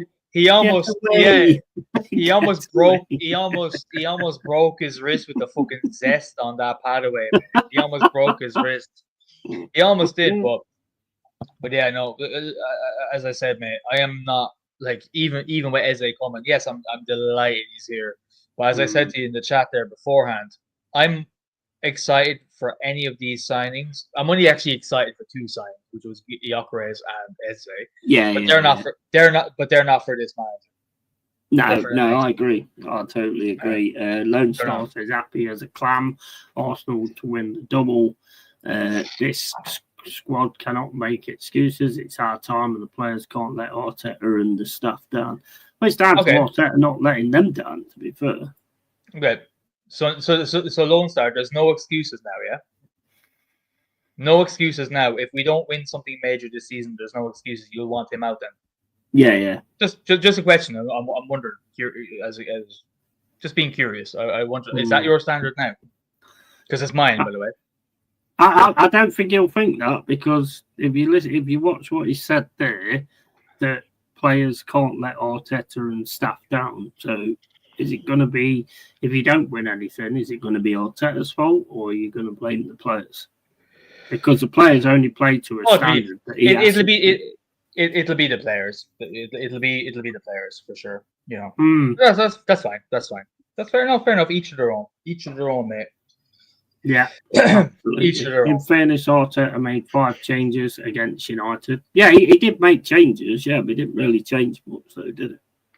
There you go. No excuses from these players. Yeah, no, none from the manager though. The one change he needed to make was turn around to the other players and say, "Give the fucking ball to Gyökeres." That's the one change he needed to make, and he didn't make that. He actually took Gyökeres off, and as soon as he took Gyökeres off, Havertz was getting distribution left, right, and centre. So what's he doing? Is he trying to prove a point that Havertz is the answer? Or what is he doing? Because he shouldn't be doing shit like that. He's got a quality striker there who can create something and make something happen. And the only time he got it was when he went to the wings. And you don't want him on the wings crossing it in. You need Saka. Cross the fucking ball. Cross the ball. Don't try and get on your left foot. Do something different. Cross the ball. Martinelli, don't try and run in and get your goal. Fucking cross the bastard ball. Yeah. Yeah, no, I remember the same thing when it's a bit of a throwback here, but when we signed Olivier Giroud, which in hindsight, I must say, what a striker he was compared to the shit we've had to see for so many years. When we signed him, a big 6'4", massive bloke up front who was amazing with his head. He was incredibly good at heading the ball. We just decided not to cross for basically the entire duration. I can remember that. Yeah, I remember. You remember? Yeah. Nobody crossed the fucking ball. The second he left, and we had Lacazette basically up front, everyone started crossing. Yeah, I remember that. Yeah. That was insane. Yeah. It's very strange, and that's the Arsenal way. We act in very retarded ways, you know. But I do remember that. But you're spot on. I mean, look, you know, we talk about reactionary and all this, that, and the other. Mate, the reactions I've seen, but a lot of it is fueled by rival fans as well. Let's not forget about the hate of Arsenal, which I don't blame them, because our fans are the most insufferable fans on planet Earth. But the doom and gloom over Gyökeres based on the Man United performance is hilarious to me. If you're pinning all of that, you ain't got a clue, mate. It shows they absolutely don't have a clue, and they don't see the broader picture, that the entire fucking team was shambolic. Absolutely shambolic. Listen, I know people have said to me, "Oh, but I'll take a away win at Old Trafford." Yeah, fair. Yeah, so will I. So will I. You don't have to tell old Carl that, mate. You don't have to tell old Carl that sort of shit. I'm well aware. But look at the performance. First day of the season with all these signings. You think he'd be fucking raring to go, dying to fucking beat the shit out of somebody with a terrible United squad as well? A terrible United first step. The worst I've seen in history of United in my lifetime. I thought United was pretty good, actually, but with Konya and Mbeumo. I think he should have started Sesko, personally. Still, though, mate. United, Manchester United, back in the day. You remember what they were like. Oh, yeah. Yeah. The fear of even saying their name, and now look at, we wonder, maybe they'll draw against whatever team they face. Maybe that's what we think of them now. You know, the falling from grace. The fall from grace is massive, and to put in that performance against them, we got the win. But mate, it's absolutely horrendous. It's absolutely horrible. Yeah, it's horrible. Totally agree. But to put it on the opera. Lodestar says, fact remains, we won by being resilient and ugly. It was beautiful. Yeah, I mean, there's a very good point there. I mean, you did. But to be quite honest, if you want my honest opinion, I think United look decent. I think they will get it sorted out eventually. And I think you've met them at Old Trafford at the right time.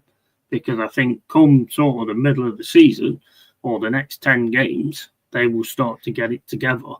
and they will be a lot better. So if you played them then and played them like that, which I don't think you're going to play them like that. But I mean, some of the defending is some of the worst defending I've seen for a long time. Honestly, it was awful. Mind you, we was no better, but we was resilient in order to get the 3-1. But we struggled a bit in that second half. But I think it just went a bit too far. But you did your job. You had your 8 hours in the office in the first half there, mate. Mm-hmm. You did it. Definitely. Give yourself a slip. Who gives a fuck about a slip up in the second half? It doesn't matter. You did your 8-hour shift condensed into 45 minutes. Yeah. No one cares now. No one cares. Well, I was watching a certain person's channel the other day, and they were saying, "Oh, we came back at home and we did this and all that, and we stopped them. We stopped them getting any more goals than 3." I mean, when it went to 3, it could have gone to 4, it could have gone to 5, it could have gone to 6. We was on there's a different level coming out there, and then when we came out in the second half, to me, we were just blowing. And that goal for Woodsy was fucking fantastic. Pass from Anderson. Yeah, the crazy thing about that, right, is Anderson would have seen that. You know, when we played played Newcastle on Boxing Day, do you remember? And Chris Woods got his hat trick. I can't personally. I can't remember the goals. I cannot. I'll be honest. Well, one of them was like he went to Murillo, he lobbed it over the top, and then Chris Wood ran straight through him, rounded the goalkeeper, and scored. It was very similar to that, and I think Anderson was playing for Newcastle at that time. But this time, it's Anderson that plays the pass. Oh no way! Through. That is fucking phenomenal. I'm not 100% sure Anderson was playing on that one, but I tell you what, he has gone on from leaps and bounds. He's a quality player, that Anderson. Yeah, he's been a great coup. What you got him for? What, 30 million or something like that? 35 million, mate. Absolutely. 35 million. Absolutely. See, that's the thing. That's the thing I love watching. I don't know what the word is to use, but the less rich teams is probably the best, most appropriate word I can use. Yeah. It is a scouting that I watch from you guys. You know, from Brighton, Palace, from Palace as well, which I need to give a big, massive shout out. Their fan base, Palace. Sorry to hop on to a different topic, but their fan base is really like giving me like a real lift in hope of humans in general. The way that they view things, and even I'll shout out Jack CPFC, the regular in the chat. Yeah, I said it to him in the last stream there when before all this was even fucking a thing. I said, mate, like I hate being like saying to people that I know, like I'd love to have your player, but Eze is someone I really like, and he says, yeah, mate, yeah. He said something along the lines of, yeah, mate, no, look, he's fucking fantastic. He's going to move on, etc. Wherever he goes, this, that, and the other. Like, class. That to me is class right there. Oh, yeah, 100%. 100%. Because I wouldn't be like that. I wouldn't be like behind them. They're behind them as well. But yeah, like I revere it because I do not have that in me. I don't have that class in me. I'm a ratty bastard. Someone leaves or absolutely. Yeah. 100%. So no, but respect to Palace fans and all the shit they've been going through. 100%. European shit. Anyway. Lone Star says, just me as a former player, never blame a manager. Yeah, but it's your manager that does the tactics and all that kind of stuff and asks you to play in a certain way. So if you're managing, because that's why a lot of players go against managers, because they play too defensive for what the players think that they're capable of, So I think the manager does have a lot to do with it nowadays. Biggest transfer window ever, 2.37 billion in X for fees. Don't know what X for fees are. Transfer. But back to the manager comment.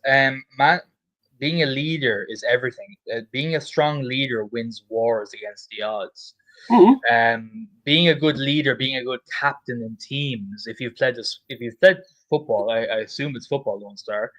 You would know the difference what it means to have a leader on the pitch, and then I will tell you how big it is to have a leader off the pitch by your manager. Oh yeah, I played rugby. I played rugby since I was 6 years old until I was 22. Rugby. We all know rugby. I'm sure Lone Star does know as well. I know you're from the States. It's basically American football with more balls. Joke. but I can say hands down that we've had managers. I've lifted cups. Happy to say I did, and I would say a massive part of that was to do with our manager, our coach, as we used to call them. They were everything. Yeah. No, it's not just about what first 15 in rugby or first 11 in football that you pick. It's about everything else. It's about handling the big egos, the big stars. Yeah. How do you handle them? How do you handle the guy who's a bit low on confidence? Because humans are very different people. We all have different. We all have different characteristics. That's the crux of a manager, and they are massively important, especially in global football when there's billions at stake. It's so important to the running of a club, to the success of the actual team. It's massive. To say it's all down to the players to me is folly, man. I'm sorry, I'm not being rude here, but it's not true at all. It really is. No, I disagree with it. I mean, at the end of the day, right, I can sort of nail Arteta in one sentence, and that is, if he's a good manager, then he's turning around to his players and saying, pass the fucking ball to the £89 million fucking striker we bought. You don't take him off because, he weren't tired or anything like that. You don't put another player on. You know, you could have just explained to the team that you need to get the fucking ball to him, and try and fucking build that way. But he won't do that because that takes away from his standard on what he's doing. If you don't fit into his standard, you can fuck off down the lane. I think that's the best way to put it, really. But, Lone Star says 6 Premier League clubs have broken their club transfer records in this window to contribute to the record level of spending. It's been huge, hasn't it? It's been massive spending. I grew up in London, went to uni in Manchester, no Central Texas, FA qualified coach. Yeah, so, you get it. It's like... So hold on. If you grew up in London, you went to uni in Manchester, and you're an FA qualified coach, do you coach people? So if you don't win the league or a cup in your league that you're coaching, do you not put any responsibility onto yourself then? Then what's the point of being an FA qualified coach then? What's the point of being qualified if it's nothing to do with the manager? That's not much of a coach if you blame your players for your own tactics. But that's what I mean. That's my point. I don't get the. I thought you were from Texas A. First of all, I may be wrong. I thought it was Texas. Was not Texas Lone Star? No. Anyway, but it doesn't matter. But either way, your players to play in a certain way, and then you have a captain that continues what you're saying you want to happen. And I'm sorry, this guy falls down at every hurdle. Yes, you might have got set. I keep hearing it all the time. Oh, yeah, but he gets second every time. Oh, second doesn't win fuck all. He doesn't win anything. So I don't wonder, how can you be happy with keep coming second? Nobody remembers second place. The only reason we remember second place is because it's Arteta. So remember second place because it's to say you've only ever come second place. But as soon as he goes, do you think anybody's going to remember that he kept getting second? Nobody. It's amazing to me that I'm hearing this from a Forest true and true fan. Like the most fucking red-blooded, tree-riddled fucking Forest fan ever talks 99% more sense than any Arsenal fan that I have regular conversations with, sadly. You get it. You get our club more than fucking fans who follow us get it. And that's that's so fucking frustrating to me. Because there's always a new excuse. There's always a new excuse. And do you know what it is? It doesn't matter about your fucking credentials in life, where you were from. I don't care if you're from fucking right beside fucking if you're born outside Highbury and this is your standards, it doesn't matter. You need to fucking fix up your philosophy on what sport is. Win. Arsenal has a great history. A massively great history. And I do not like sounding like a fucking lecturing person because I know it's condescending. But at the same time, when I'm hearing things like that, it drives me fucking nuts. How can you not demand that from a club like Arsenal, especially when this much money is being spent? This much tourists are coming to our fucking grounds every weekend when there's a game on, and they'll pay regardless whether we win or lose. They'll be there just to get the fucking selfies outside the statue of fucking players and ex-managers they don't even fucking know who they are, waiting for the Arteta one when it comes up inevitably. Yeah? You need to fix your philosophy there. Any fan excuses this shit. Mate, I've been waiting fucking 5.5 years for another trophy. That is a long ass time that I'm seeing these. Of course it is. Fucking hell. It's a long time. And I don't want to sound privileged, but luckily I can be privileged because I happen to be an Arsenal fan. So I should be demanding these things. As should everyone else. And if everyone else fucking did, we would be winning more. Simple as. Yeah.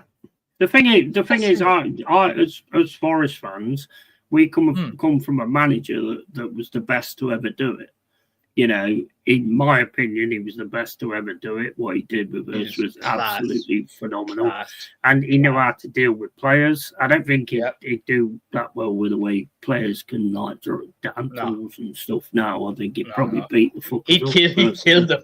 You know, and that's kind of where I get my draw from it. And obviously, I know football. And if things don't work out, it's not down to when you start saying it's just down to the players. No, it's down to every part of what's going on. It's down to the tactics. It's down to what the players like. For instance, you get Eze, and you say to Eze, "Oh, I want you to make sure you get back and mark this guy and defend this guy." No, I want to make sure you do what you did at Palace and go through and smash great goals in with your right foot. That's what I want you to do. You know, I want you to get amalgamated with Gyökeres, and you know where he is all the time, and you keep fucking getting a pass to him and all that kind of stuff. That's what you do. You don't go, oh, now you're here, I want you to defend more and all that kind of stuff. That's not Eze's game. It's never been Eze's game. Nope. And if you try and play him in that respect, and same with Gyökeres, this is why I think that he chooses Havertz over Gyökeres, because Havertz defends more. Well, I'd say defends. I think he fouls so many fucking games. It's unbelievable. He almost ends people's careers. He almost ends people's careers. Goes into he's dangerous. Yeah. He's horrible. Dangerous. He's a nasty bastard, man. I hate him. I absolutely, because I look at players as if I was I can, should I say, look at players as if I was a fan of a different club, especially when I don't like him from the outset. Havertz, if I wasn't a fan of Arsenal, I would loathe that guy. I would fucking hate him. I already hate him. I can't stand him. He's so annoying, isn't he? He's one of them really annoying guys. Shit, he's a dirty bastard. He's an absolute dirty bastard. Oh, he is an absolute dirty bastard. I mean, that on Sunday where he dived and then he got up and then he dived again. No yellow card, no booking, no nothing. He gets away with so much. It's unreal. Tony News says, speaking of Newcastle, they should take the 130 plus they will get for Isaac and go snag Osherman from Galatasaray. They need to get rid of him. They do need to get rid of Isaac and move on and bring in players that's going to want to play for Newcastle. You don't want a player sitting there who's just saying, dead out, I'm not playing for your club anymore. You need to get him the fuck out.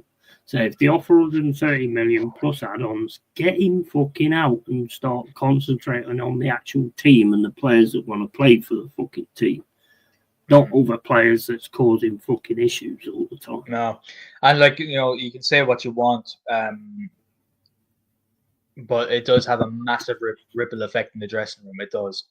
So we've had players. I don't want to sound sounding like I'm a fucking professional athlete, but I've played sports my whole life. So, but we've had players when they were thinking about fucking leaving this, that, and the other, about going to a fucking, would you believe, a rival rugby club. And when word got out of that, the whole dressing room went sour. We didn't talk. We didn't want to discuss tactics. Because we were fucking driven to win. By the way, in our club, we wanted to fucking win everything. When we got wind this, our flanker number 6, aka Wanker, wanted to leave. I remember we just sat there in the dressing room, just being like, "Fuck, I don't want to fucking say a word around this. I don't want to say the word this dickhead." You know what I mean? I don't want to say a word around this guy. So at that level, with all those eyes watching, Isaac being in that dressing room alone is already doing more damage than good. Sell him. Just sell him. If Liverpool don't match your bid, get your men to go dangle them out in front of Barcelona, Real Madrid, Atletico Madrid, fucking Paris Saint-Germain, anybody else, and see will they bite. Nope, they don't bite within 3 days. Okay, fine. Sell them to Liverpool for 130. I think like Tony says, Osherman's a good shout. Osherman's a good shout, but I don't think they've even mentioned Osherman because I think Osherman's just as bad because he did that I think so. with his Yeah, club he is. before, if I remember right. Yeah, So he's yeah. just as bad. They don't want to get another one in that's going to do exactly the No. fucking same. Alex Isaac is an example of an inmate trying to run the asylum, advised by an agent manufacturing a false narrative. Mate, it's just there's something. I mean, what do you think, Cole? Because you've got all these owners that are businessmen. Businessmen don't like losing money. So to me, there's going to become something that whenever somebody signs somebody, there's going to be something in the contract that if you fucking down tools, you ain't getting paid shit. Yep, I agree with you, and that's the way it should actually be. It's up to the business owner of any company to actually adapt to whatever the modern things are that are anomalies. Which right now, player power is the unexpected anomaly of the last 20 years. Yeah. None of us foreseen this, so therefore that is the case, and it has been so for quite some time. So adapt. That's what you do. You adapt. Yeah, 100%. Just adapt. The owner, manager, board, whoever the fuck is most in charge and most proactive in your club, set it up. Put it in the contract. Like you said, put it in the contract or have a zero tolerance policy. The minute some player chirps up, it's going to happen. It's going to happen. Yeah, no, and rightly so. I would hope my club. I hope Arsenal does it first. I hope Berta, does it first. I hope he's like, if any of you dickheads act up, you're gone. Fuck off. No, because there's so many that have done it. Wissa's done it. Fucking Isaac's done it. There'll definitely be something because if they don't, Gyökeres did. Gyökeres did it. If they don't do something about it, then it's going to get out of hand, and every player that wants to go is just going to do that.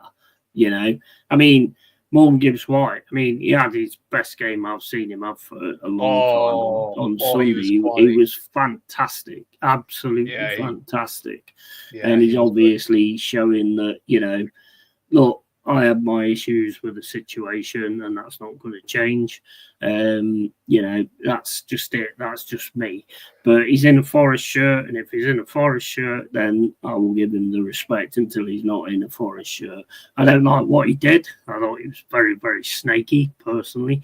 But, he's in a Forest shirt, and if you're in a Forest shirt and you're putting on performances like that, then, you'll get my respect. But it'll always be held back at a certain point because of what you've done. And Morgan Gibbs White might be sort of sat there now and going, fucking hell, why didn't I go on strike? But then again, you're talking about Marianakis, and I don't think going on strike is the best idea on the planet. Think of it this way. Think of it this way. Who would you be more scared by? Breaking a promise to Daniel Levy or Marianakis?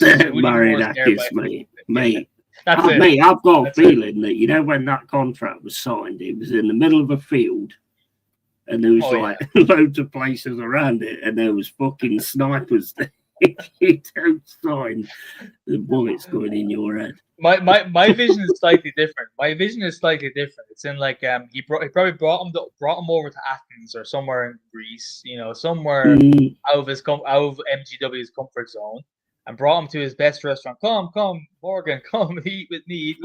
And all of a sudden, he's just leaning over the table, just looking at him the whole time.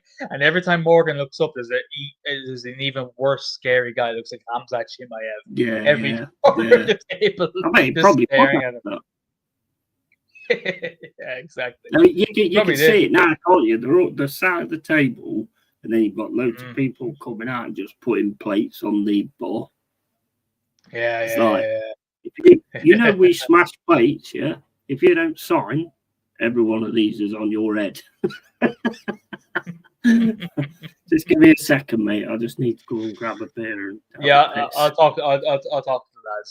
Look after him in the chat, guys. I'll be back in a sec. I can take a beating anyway. Don't worry. Thank you, mate. I've seen it. No worries.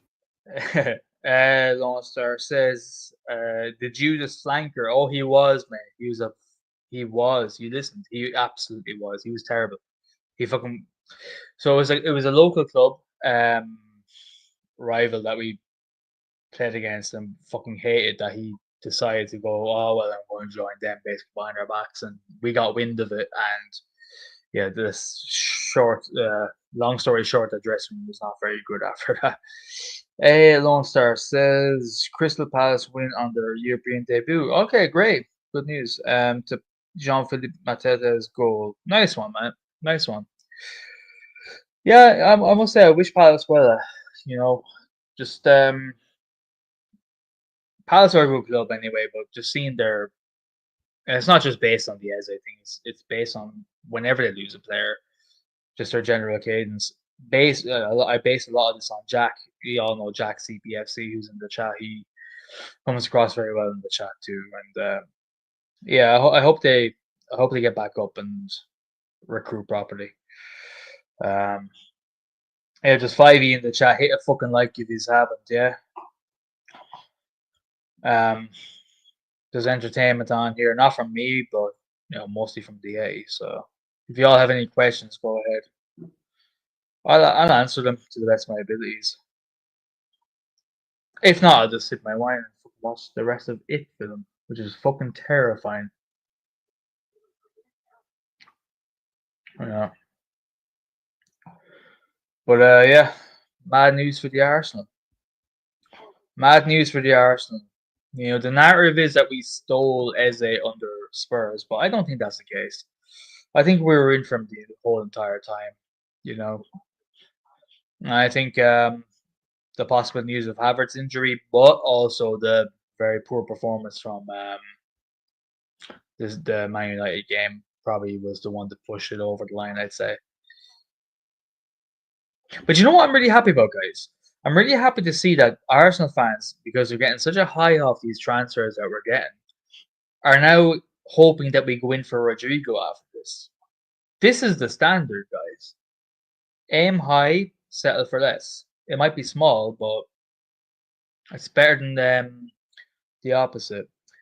Lone Star says we really know nothing about the Havertz injury. Yeah, no. The last I heard of it was the first I heard of it was he was out for months from a knee injury, and then the last tweet again, I don't know who it's from, so this is probably only bullshit that he's only out for a few weeks. So I don't know, I'm not too sure. But either way, it doesn't matter because Havertz is not the one. I think Lone Star, you would agree with me that Havertz is not the one that's going to get us to win anything this season. So regardless, is a massive coup. Regardless, you know what I'm saying? Oh, he's back. Yeah, Messiah is back. Yeah, but well played Palace as well. Well played Palace on winning that game. That's what they need to do. They need to go and win this. They need to go and win this Conference League and just get themselves back in there. We really know nothing about the Havertz injury. Yeah, I mean, I think there'd probably be. I don't think you'd see it live, but I think there'd be a lot of people that had a bit of a sigh of relief of that, seeing what happened on Sunday. Because Jokerez is the main guy. Well, there's a lot of Arsenal fans that are thanking God the fact that Havertz got injured, even if he was out for a year, because it meant that Eze was signing. So I'll keep that as receipts if anyone comes to me, because like that's a pretty toxic thing to say, by their standards. Yeah, well, I would say so, but Eze is an intuitively great signing. Eze is a class player. I'm just worried what you're going to do with him, to be honest. Yeah. Because let's face it, if you go into your next game against Leeds United, if he'd be playing, I would imagine he'd be playing because he's been playing for Palace, so he's ready. So can't see why he wouldn't be. Then is he going to start with Martinelli? Or is he going to do the same thing with Jokerez? If he starts with Eze, is Eze going to be able to do the stuff what Eze does? Because if he can't do the stuff what he does, then what was the point buying him in the first place? Well, of course, yeah. I mean, you sign players for what the stuff that they're supposed to do, I guess, right? I don't know. For me, it's where will Arteta find a way to play him? Because I know this man is rattled from his 20% less control over the club now. And it's obvious. It's evident. page. Yeah, I think He's seeing this control slip away, you know, and it should have never been. He should have never had even 1% in his control outside of teams, man selection and man management. I think he's crumbling. I think I wouldn't be surprised yet. Yeah, if midway or at the end of the season that he is the one to decide to leave. I don't think he'll ever do that. It wouldn't surprise me because he's such an egotistical control freak. It wouldn't surprise me that he would throw his toys out the pram and just do that. And think he would get better based on it because he's made for life now. With the salary we've given him for the last 5 years, he's made for life. But the thing is, though, with a control freak, you just keep doing what you're doing until you get the boot, don't you? So I can't see as a control freak would all of a sudden say it's not working. I'm getting out of here.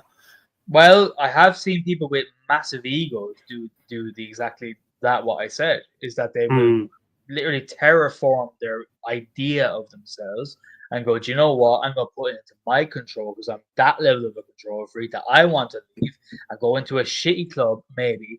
Probably for the same money, he'll negotiate his way into anything. Not the same as Arsenal, but like big money anyway. And keep his position where I have full control over transfers. Big up, Joanne, you're right. Hi, Joe. What's the crack? Full control over transfers, full control over everything else. I've seen egomaniacs. They will do crazy things. They'll do crazy things, mate. I wouldn't be surprised. Yeah, well, yeah. I mean, narcissists are the same, aren't they? They do like crazy things. Look at that thing I was looking on YouTube the other day, where the guy who's split with his missus, and his missus keeps getting these threats and all that kind of stuff, and the guy keeps turning up to like, oh, I'll look after you and all this, that, and the other. It was him. It was him. He was actually doing it to get closer to his ex-missus. I mean, people are just fucking mental, bro. Never wish an injury on any player, but fact remains we know nothing about that cause of injury nor what the injury is. Yeah, this is the thing. I mean, you know, I don't know, could it be that he realises that he hasn't realised he's made a mistake because that man don't do that. That man don't do that. And I'll tell you now, right, regardless what players you've got, why you've got Arteta, you ain't winning fuck all. Yeah, for sure. Yeah, for sure. Honestly, made a bombshell to me. That's not a bombshell to me. That's a bomb. No. That's probably a bombshell to people listening, but it's not a bombshell to me at all. That's why I said all these signings, the positive ones potentially, are for the next manager, not for this. Yeah. They're not for this cunt. They're not for this cunt at all. I mean, anybody else, and I think Jess said this as well. Anybody else that you was playing on Sunday, you would have got beat. Yeah, that's what I said as well. Completely agree. I mean, that's just like my opinion watching the game and all that kind of stuff. Yeah, I mean, 100%. against Everton, I mean, they was just like on a mad one. They was proper going for Everton, left, right, and centre. And it's like, yeah, they'll leave gaps for Arsenal, and Arsenal will improve. But you always keep doing the same things, even in a fucking friendly. You kept doing the same fucking thing all the time. Yeah. We are shit under this manager. No matter who we sign, that's my most long-standing quote about this manager. Is that it doesn't matter who we get. We can get any of the biggest names known to man in world football. Under this manager, we're not guaranteed to win anything. Simple as. I think if you put Arteta in charge, in charge of the Invincibles, you'd turn them into the Unwinnables. Yeah, literally. Honestly, with his idea of tactics, and like you say, Lone Star, you're like FA qualified. Apparently. Which to me is crazy when you look at what he's doing. Yeah. Yeah, I know. It's one way, and if that one way don't work, yes, fair enough. He brought in the Conservative side, but the Conservative side's taking over your trying to smother a team right from the start, you know. And the one thing you have to rely on is your defence, and your defence is normally absolutely spot on. On Sunday, it was a fucking shambles. It was an absolute shambles. He's not even conservative anymore, mate, because like he is ego driven to the. I mean, the tactic he brought in where you No, I started know. like keeping it in the middle Oh yeah, instead yeah, of yeah. going gung ho Even thing. That's what I mean. no, I agree with you, but even now, it's gone to a stage of where it's conservative, boring, defensive, shut up shop. But his ego is now nullifying any semblance of possible counter attack or attack football that we have anymore. The guy is just out of his mind. It's a dictatorship our club is under. Yeah. If When do you win 1-0 and your goalkeeper's the man of the match, that says a lot. Yeah, of course. Of Doesn't it? course. Oh, yeah. Indeed, mate. Absolutely, it's a problem. But as I said, That's just facts. So, you know, that's my facts anyway. But Arsenal have lost 15 times in 115 games in the last 3 years. Arteta deserves more credit, but it's now or never. Yeah, but the thing is, well, hold on. You mind me taking this yet? If you don't mind. You go. Well, Lone Star. In fairness to you, right, and many other fans of your opinion, you've said that he would win things, right, for the last 4, maybe not you per se, but you definitely at least 2 years have been saying that he's going to win something guaranteed. It's our year, this, that, and the other. There's no accountability for that. Now, after you saying this, I will remember this. If he does not win anything and he's not sacked this year, which I'd be shocked by at this stage, because I think there's a changing of the tide finally. I do believe that, yeah, this season. If not, however, will you then want him out as passionately as I did? That's my question. That's my simple question. If he does not deliver with all this money and all these stats that you're putting in there, will you want him out if he doesn't deliver? Is that the end and crucially, what is your delivery method that will keep you happy? What do you want him to achieve to avoid sacking them? Because I heard players first. Now this is number 2 now. Players is the problem. That's number 1. Excuse number 1. Now it's irrelevant stats because they've led to nothing in the last 3 years. What have we won in the last 3 years? Nothing. You won't tell your grandkids about that. I won't tell my grandkids about that. Yet he won't tell his grandkids about how great Arsenal were in the last 3 years because they lost 15 times in 15 games, which 115 games, which by the way I haven't even looked up. I don't care to look up because it's irrelevant to me. Yeah. So I'd be very interested to know that. And I know you're probably trying to bait me, but that's my last bite I'll do. After that, you can talk your swag, bro. After that, the thing is, all those wins that he's talking about was all against the lesser teams as well. And if Arsenal can get it together from the very first minute, you normally score about 20 minutes into a game, and that's still kind of the same case as well. If you manage to score against the team first, 9 times out of 10, you're going to beat them. You are going to beat them. And the thing is, a lot of those wins are not against like the big boys or anything like that. They are against the teams that are in the league that aren't strong enough to actually stand with you. That makes what your tactics work against certain teams, but against other teams they don't. And that's where, as a manager, you've got to have different ideas against different teams. And you've got in the top section, you've got managers who know what they're doing. And then you've got Arteta, and he cannot get over that he can't get over that line. He can't get over that line. If he can't get over that line with what he's got now, he's gone. He's out. I don't want him out. I want him to stay because I want us to keep building, getting ourselves sorted. We've been in the league three seasons now. And we're in Europe. We've been in cup semi-finals, 2 cup semi-finals, and we've been trying to do something and get something going. We've spent 200 million, in 3 seasons, and we're up there and about it. And people are talking about us, which is a massive thing. Your lot have never been out of the Premier League, and this guy's been manager for 5 years, and you won fuck all in 5 years. If he doesn't do it this season and you're still okay with him, then I have to question your sanity. Not just your sanity, I have to question how much of a fan are you? Because fans should want more than that. Fans should want more than that fucker. And if you're not getting it, then you should have an issue with it. It's what I've been saying for 6 years, mate. 6 years, 5 years, 6 years, 5.5 years, whatever it is. I agree. You're spot on. As I said, you know our club. You know our club, and you know our standards better than the majority of the dross that support us now. 100%. And they are dross, by the way. I will double down on that because I don't want anyone to come in and go, "Oh, that's a horrible thing to say because whatever." No, fuck you. You are dross to this club. It's disgraceful. It's disgraceful to me that your fans still back this guy. Listen, 1 second. Listen to this. You're not even.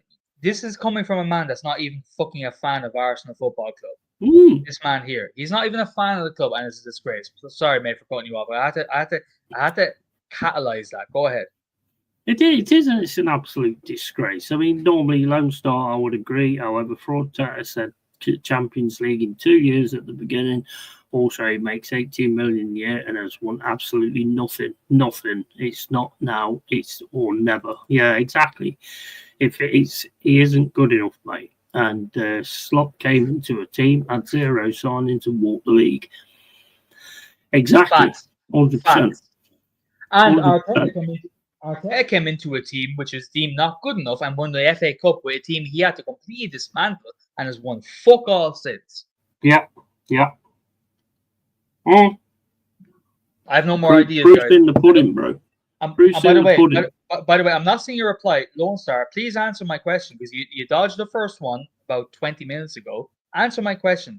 What is your standard then for Arteta this season? You said he has to win something this season. Roughly, you said that. So by what metric does he have to win something? And if he doesn't, what is your opinion on Arteta? He has to go because you always come in and you're talking. Listen, you're grand in the chat and all that. No, nothing personal. But to your opinions, what are you demanding from him then? And if he doesn't do that, do you want him out? Answer, please answer if you're listening, mate. I really want to hear. Yeah. Go on. No, I'm asking him. Not you. I think Tony's turned into a farmer because he's gone arr. No, pirate. Arr. That's it. Yeah, pirate. I go straight to pirate. You go. Yeah, pirate. Yeah, you're in the Midlands. You're in the Midlands, to be fair. So that would be like a. Probably would say that. Yeah. I mean, I go for piss. I go for piss. I'll be back in 2 seconds. 2 seconds. Yeah, no worries. 2 seconds. I'll make sure to mute myself for a change. Yeah. It's a good idea, mate. I mean, I've done it once, but I've been caught before. I've seen a bit. Yeah, I mean, Cole's got a very good point there because it's incredible to me to see what people fans nowadays just accept. It's insane because the amount of money he's spent, you should have been winning something. We've been in the Premier League for 3 seasons now. Admitted we struggled the first 2. We spent the money, and then basically we managed to sort of stay in the league by hook or by crook. We managed to stay in the league, and then we got 7th last season. At one point we was 3rd, and we was fucking absolutely buzzing and looking at like Champions League and all that kind of stuff. That's the kind of thing that we want. That's the kind of thing that we want, and we won't accept anything less. And we've got an owner that understands exactly what we want. So yeah, you've got to look into that. Arteta needs to win the league, the Champions League and the FA Cup. No treble, no job, no excuses. He's been back more than almost any manager in history. I'll give him a pass on the car. Yeah, absolutely. Cardboard Cup, yeah. Yeah, 100%. If he's going to set his stall out for the Champions League and the title, which I think he more sets his stall out for the title. I mean, he did well in the Champions League last season, getting to the semi-final. But then I didn't think he played that bad against PSG. Well, it was one of the best performances I've seen for a while, to be honest. The expectation, having finished 2nd, 3rd times previously, is to win the title. Yeah. But that's not really answering what Carl asked, though, is it?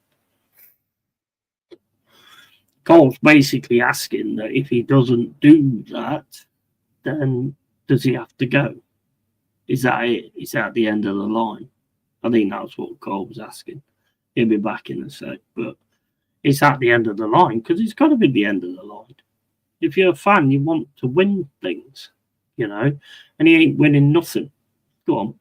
That's the answer from Lone Star. I'm not sure whether it actually covers what you was asking. The expectations, having finished second and 3 times previously, is to win the title. It's not really answering your question, though, is it? So the expectation, having finished second 3 times previously, is to win the title. So your expectation is to win the title this year, by my understanding. So if he doesn't, Lone Star, you want him gone, yeah? Like the way I do, like the way any proper fan should. That's the root of what I'm asking at the end of the day. Do you want him gone if he doesn't deliver? If he finishes second, are you happy with that? Again, that's all. Anyway, we can move on. We don't have to wait. That's all we need to know. Tony Neary says Arteta has milked this club for 100 million over 6 years. Yeah, absolutely. I think Arteta will be under tremendous pressure if he fails to win the title. So by me, sitting on the fence then. By me and Tony Neary, he'll be under pressure. Not the rest of the fan base. Not the rest of the fan base. That answer there is sitting on the fence. Yeah, that answer there is sitting on the fence. What do you want? Do you want him gone? Years out, and we have nothing to show for it. Not good enough. No, I mean that's proper. I'm never happy with second. No one strives for that. Yes, you are, Tony. Yes, or sorry, not Tony. Jesus Christ, I was going to say because you just said he won this many games and all that. No, so you must have been happy with it. No, but do you know what? Yeah, I think I can spot an antagonist. I think it's okay. It's okay. It's fun. He's being clever. No, that's kind of his modus operandi. So it's fine. Fair enough, mate. Have fun with it. I won't address it anymore because you're talking to a fucking wall. You ask a question, you don't get an answer. You be nice, you try, you don't get an answer. It's fine. So we'll continue on, mate.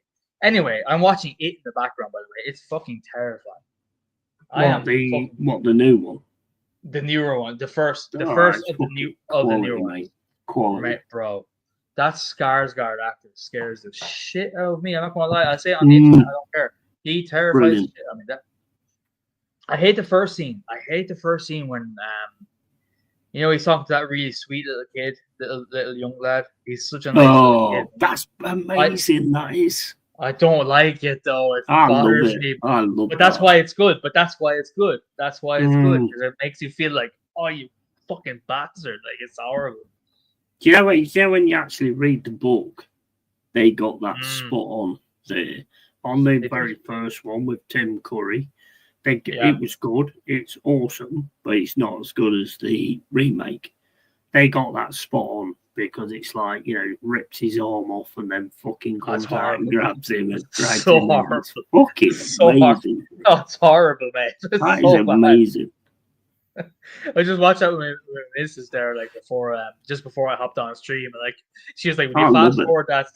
She was like, "Will you fast forward that scene?" I'm like, "Yeah, I'm way ahead of you. I don't like." That really sort of brought it through for me because, sitting reading the book, it was just that was it. It was perfect terror, perfect. This fucker ain't fucking around. It's brilliant, and when he changes his views, because the kid turns around and says what was it? Because he's going, oh, pop, popcorn. And as soon as the kid starts going, ha ha, his face changes. His face that's the scene I always changes. That's exactly what I say to my business every time. Look at that emotion change. That's what freaks the shit out of me when I watch it. His face just changes and he's like, I want to eat you. I want to eat you. It's fucking brilliant. Absolutely brilliant. It's so messed up, man. It's so messed up. What a film.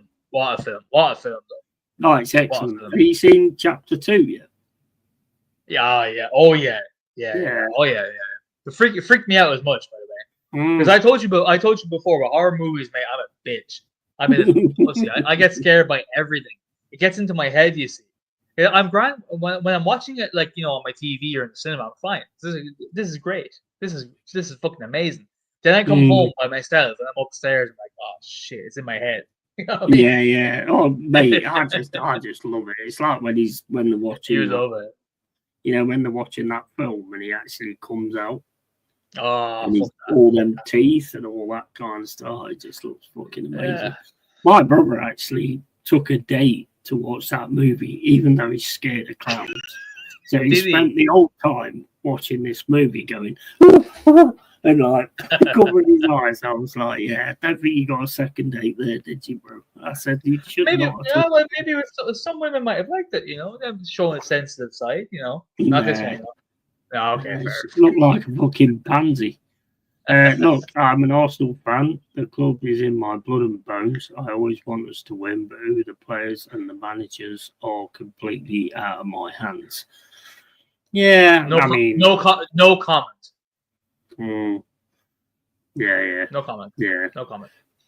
From me, anyway. You work away. No comment.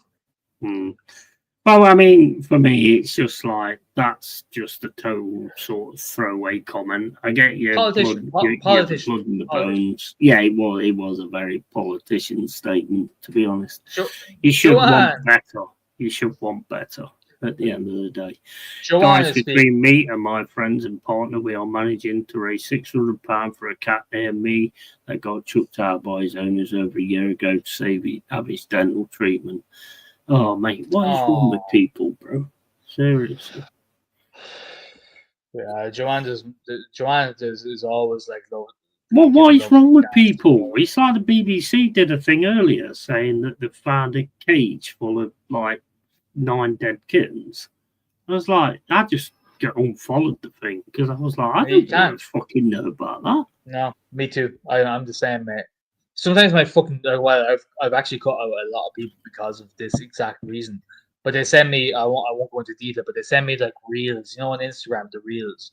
They send me reels of like people doing things to animals. I'm like, what the fuck makes you think? What the fuck makes you think I want to see that on a Monday morning? Fucking, you know what I mean? Mate, my anger goes massive. If you was in front of me when you send me something like that, I don't know what I'll do. But I told you, mental. I told you the story before when I was a young lad. I was a young lad walking around town, and I seen 2 lads doing something to a little small dog, little Jack Russell dog.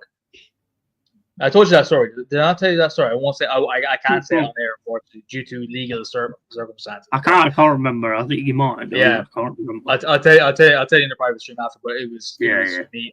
I lost the head. Basically, is the shortest thing I can say. That's all. I don't blame you, mate. Don't blame you. I just want Arsenal to lose every match so it gets Arteta out. that is the proper way it works. I mean, he's a real fan. He's a real fan. It's difficult to want your team to lose, and when you're watching them, you don't want them to lose. But when you've got a manager like that, you kind of, I get it. I do actually get it. What is wrong with people? Yeah, I mean, bro, some people are so fucking cruel. And the problem is now you've got TikTok and stuff like that to do that all the time for likes and clicks. And the amount of people who actually like these things. There's one guy that does all these weird, I'm not going to go into it, he puts all this stuff on. I've blocked him anyway. He puts all these things on that's really nasty stuff. And he's like a big influencer. Nobody like that should ever be an influencer, ever. There's got to be a point where you look at what people are putting out there and getting famous on, and you just go, bro, you ain't ready for this shit. Get the fuck out of here. You can't just leave them to keep doing it. I mean, I'm a big one for free speech, but fuck me. That is just ridiculous. There's free speech to a limit, like, there's free expression. I can't even watch shit like that, bro. I can't even. No, I mean, like, I saw one ages ago, and I'll tell you after, I saw one ages ago, and that fucking absolutely broke me. And I still say now, if I walk into that guy and I remember his face, if I walk into that guy at any point in my life, I'm going to prison because I'm going to kill the motherfucker. He's a piece of shit. Toby Cat is 14. We have found a great vet, so he's letting us pay off next week, and they'll be off in 2 weeks' time. A vet that cares and don't rip you off. Yeah, they're odd to find. No, to be honest. Well, well done, Joe. By the way, well done, Joe, looking after. Yeah, well done. Yeah. By the way, Joanne Smith, right? I first encountered Joanne Smith. Like a bit of a backstory here. I first encountered Joanne Smith in League Owner's channel about, I'd say, honestly, she was one of the first people I've seen in there that I recognized the name. And you know what? She's always been fucking a genuinely sound person. Genuinely sound with Arsenal critique. Genuinely just nice, genuine person. For 5-6 years straight, she has been. Joanne, I talk highly of you for a good reason. You know, you're a real one. So therefore, I would say Joanne is one of the realest people consistently on YouTube that I know. So big up to you, Joanne. Joanne, I look at that pic. I will indeed look at that pic. It'll break my heart. It'll break my heart, but I will look at that pic. The thing is like people that speak about animals like that, I have a lot of time for, because I think anybody that like loves animals and puts animals on a higher percentage than people, because I think animals are far better than people. Even a tiger, at least I know what a tiger's going to do. I don't know what the person I've just met's going to do. You know, a tiger will make it clear he's going to fucking kick my ass and eat me, you know, whereas like, and he's going to do that not basically for the sake of being an arsehole. He's going to do that for the sake of protecting his young or whatever like that. You know, it's like that Jez situation with a wild boar. That wild boar could have had kids next to it. It could have had its young next to it, you know. And the thing that pisses me off is when people get into these things, and like that guy that took a picture of the bear in Yellow County, and the bear fucking like went for him and stuff like that.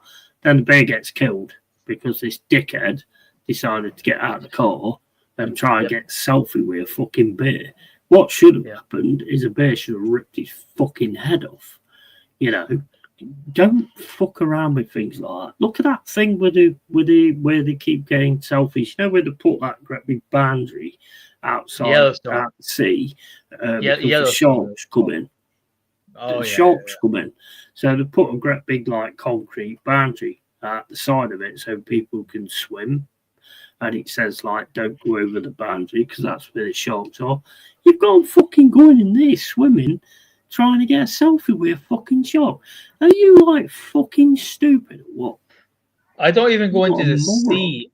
I don't even go into the sea out of respect and fear, I'll be honest with you. But fear and respect. I've seen Jaws, mate. I ain't going in the sea. It's not even. It's not even about the. It's not even about the great whites and the demons. It's just.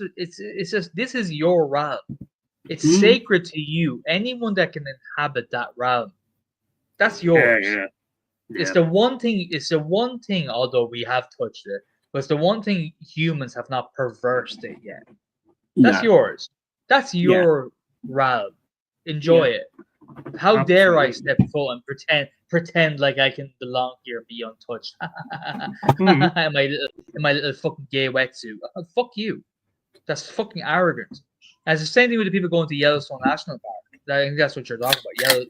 Yellowstone National Park. Walking up to buffalo, walking up to grizzly bears, walking up to whatever fucking animal comes there.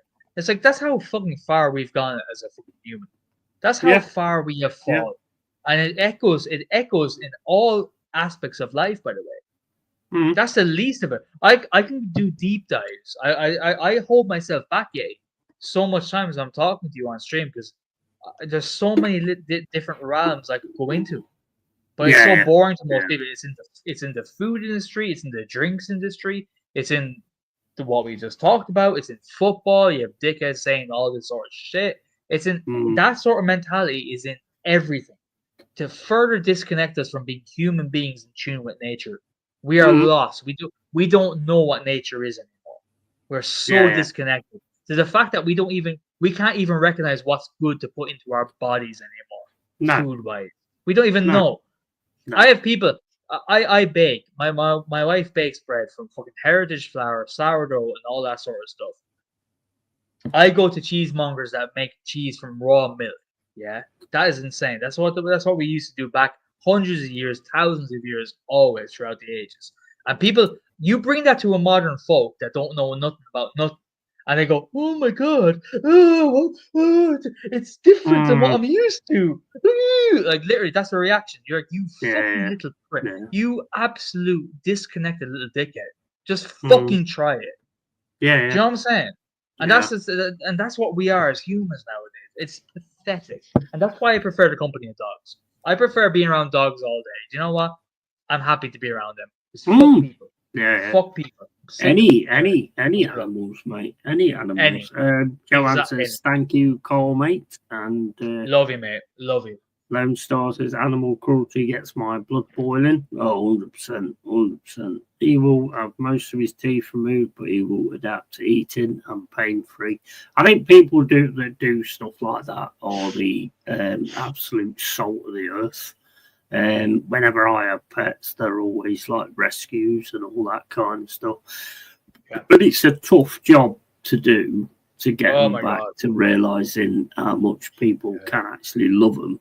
But the rewards from it, you cannot get better rewards than when the cat or the dog comes up to you and realizes that you are the fucking, you are what it's been looking for all its life. The respect is just fucking off the scale, absolutely off the scale. Do you know how when I first went out with my now wife, how I knew I knew already she was a real one, but I really felt fucking like this woman is incredible. Is when we adopted our first dog. We adopted. We didn't rescue because I didn't go into a burning building for him. There's a very funny Bill Burr joke about that. These people walk around and say, "I rescued a dog" and all that sort of stuff. And it's like, what? Did you go into a fucking burning building? So ever since that joke, I can't use that anymore. I can't use the word rescue. I just can't psychologically. But anyway, when we first rescued the first Akita we've ever had before Arthur, he was a psycho. He was nuts. He was out of control. And I was like going, I see something in this dog, because I went to visit him, or I went to the pound basically, and said like, "Oh, what the fuck is that big monster in the corner?" And your mom was like, "Yeah, that's this dog. He's fucking big and all. He's basically gonna be euthanized." She said, "He's basically gonna be euthanized. It's like no one's gonna take him." Dog runs out to me, big lump of black fluff, jumps up on me, hugs me. I'm like, "Fuck, I'm bonded already. God damn it!" You know what I mean? Damn it, we were living in a tiny little house. We didn't even have a permit to have a dog. I was like, okay, just I'll call you in a few days, right? So I drive home with Mrs. and I'm like, all right, babe, I really want this dog. I have to get him. And she was like, yeah, he's awesome, but why? I said, the way he looked into my fucking eyes, I just felt something. Yeah. I just can't let him go. I'm always gonna get teared. I will not get teary on stream. But that's pure empathy, isn't it? That's pure empathy. Went back the following day and said, "Listen, give me." And in Ireland, you have to pay a bit of a fee, all the neutering fees and all that sort of stuff. That's mandatory when you adopt a dog from a government-run shelter. Unfortunately, I'm not a fan of that, but hey, it is what it is. And we got him, and we had 10 years of him. And do you all see the picture? I do, right away from you on the right hand side. Yeah, that's him. That's him. That was him. He stayed with us for 11 years, and then fell in love with the breed because of that. And then I realized that they were such a hard breed to rehome because they're sweethearts, but they have a reputation for being very tough and fighty. So scumbags get affiliated to them, and then this, that, and the other. So I realized there was so many up for adoption, and then we ended up with Arthur because of that. Once a year after he passed, we got Arthur after. So yeah, the connection is absolutely insane. The connection that you get with a pet is just absolutely insane. And it's I suppose, I mean, I've never been a twin, but I suppose it's the same as if you're a twin. You kind of feel their pain and all that kind of stuff, and you're so sort of connected to them because they sort of look to you for, you know, what they've never got. And it's like with my cat, with Freddie. I can't walk near him because obviously where he had been before, he probably the person that had him would have kicked him or something like that. He won't go nowhere near my feet at all. You know, if I move my feet, that's it. He's gone. You know, and it's so fucking sad. And give me 5 minutes for that person, and you know, you'll probably realise where he went wrong. But it's like, you know, it's just, to me, it's just ridiculous. A lot of human beings just look at animals as like, well, you don't mean anything. You're never going to be, you know, you're never going to do anything for me. And the reality is, the things they do for you is fucking, it's insane. It's insane. Absolutely insane. You've said it very beautifully there, man. Yeah, you've absolutely nailed it. Yeah, like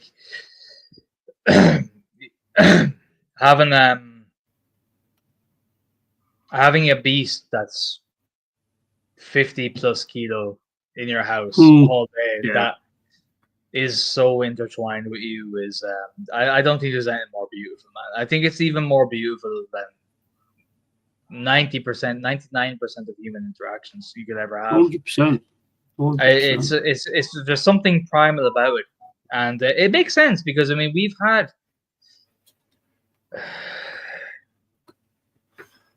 we've had relations with animals for over on, and this is only on human records, and I wouldn't be surprised if it was even further beyond 200,000 years. We've had relations with dogs and cats. You know, we've had that. That's a long time. That's a long time of evolution, and how many grandparents back that was. So there's something deep about them. Okay, mate, they hit you right fucking there, man.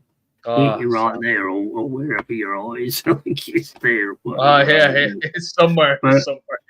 They hit you right there, and it's just there's nothing like it. There's nothing like it. Like I say, with humans, you don't know what they're going to do next. Disgraceful human behaviour, says Lone Star. Yeah, absolutely. I was in the sea today swimming. Nice. In your pink Speedos, no doubt, Herbert. You said I look good in them Brave Star. I just spat my tea out. No matter how bad your day is, a dog doesn't care. Great for mental health. Yeah, absolutely. They are fantastic for mental health. Yeah, neighbour's cat that lives upstairs comes in my garden too. He's a rescue cat, Wilbur. He likes mingling with my 8 cats. Yeah, I mean, look, you'd rather have cats around you or dogs around you or whatever than people, to be honest. Deepest sympathy to all the beachgoers in the West Country today. Sure, it felt like a bomb scare seeing Herbert running around on the beach.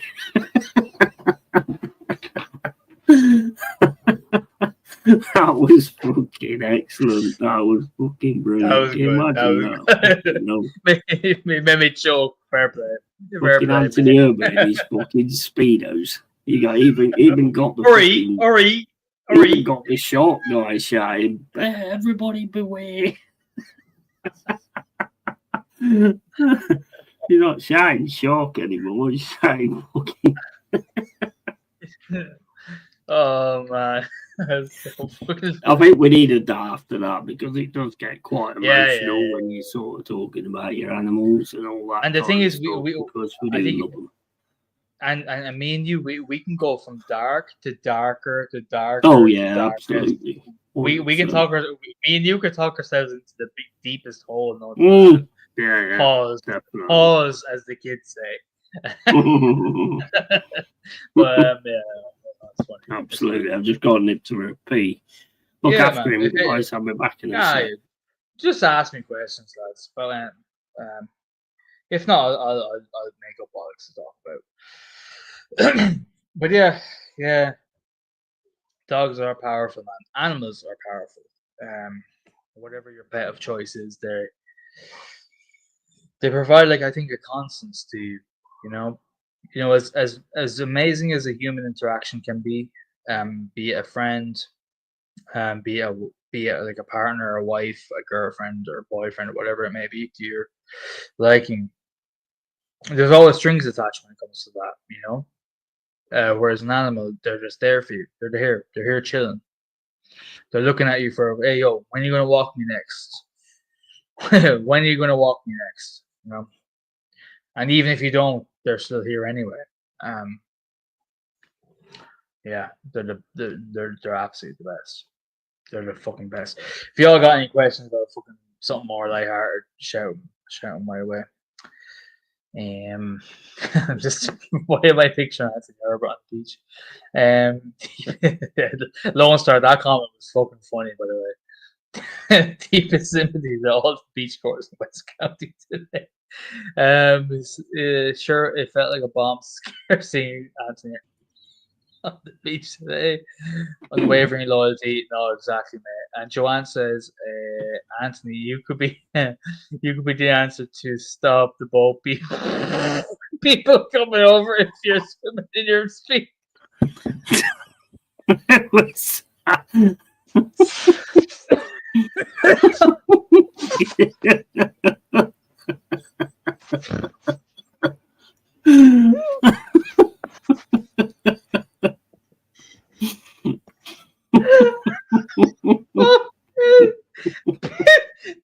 Joanne's comment. That was fucking brilliant. Oh my days, that was fucking hilarious. Oh my fucking days. Joanne, you killed us. Oh my days, that's what we need on the cliffs of Dover, isn't it? Anthony and his speedos.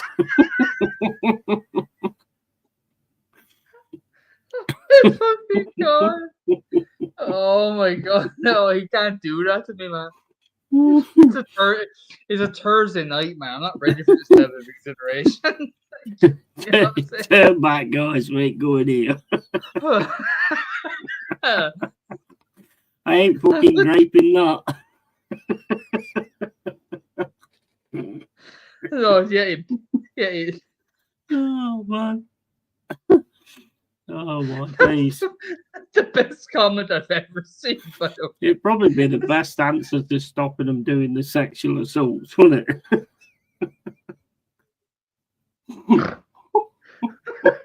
Oh, no, I'm sorry. I was reading the comments, like, I'm trying to be all professional, I guess, in my opinion, right? Just trying to be all like, yeah. I read that, me, I faltered. I hunkered over like a fucking beaten calf, man. Oh, Jesus Christ. Well, that's the fucking comment, isn't it? Like,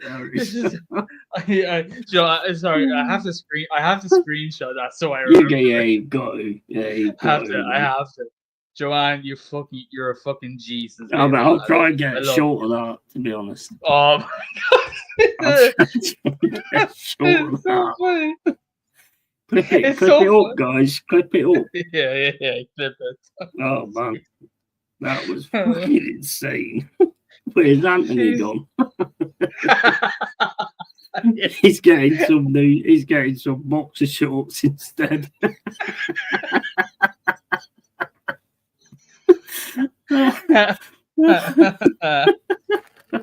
Right, I think the longer ones will do. Yeah, the longer ones will do.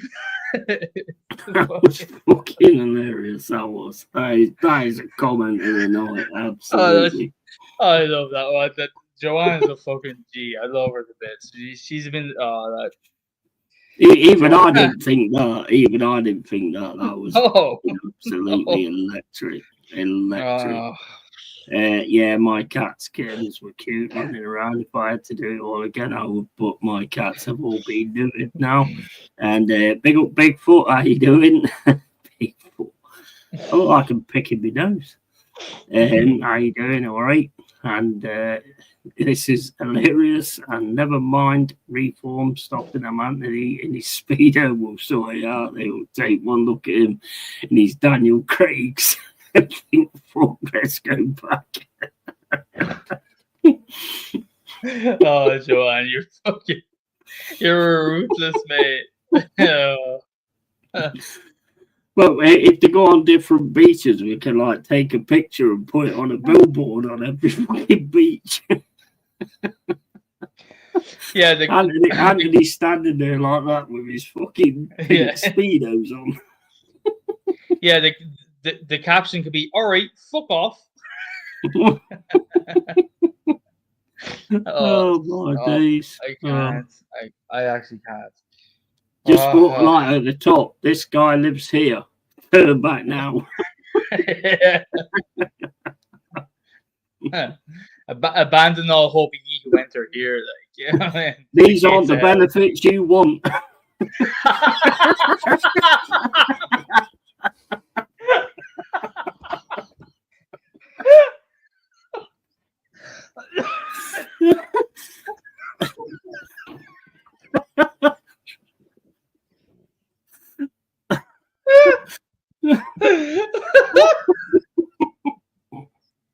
Oh, for fuck's sake, man.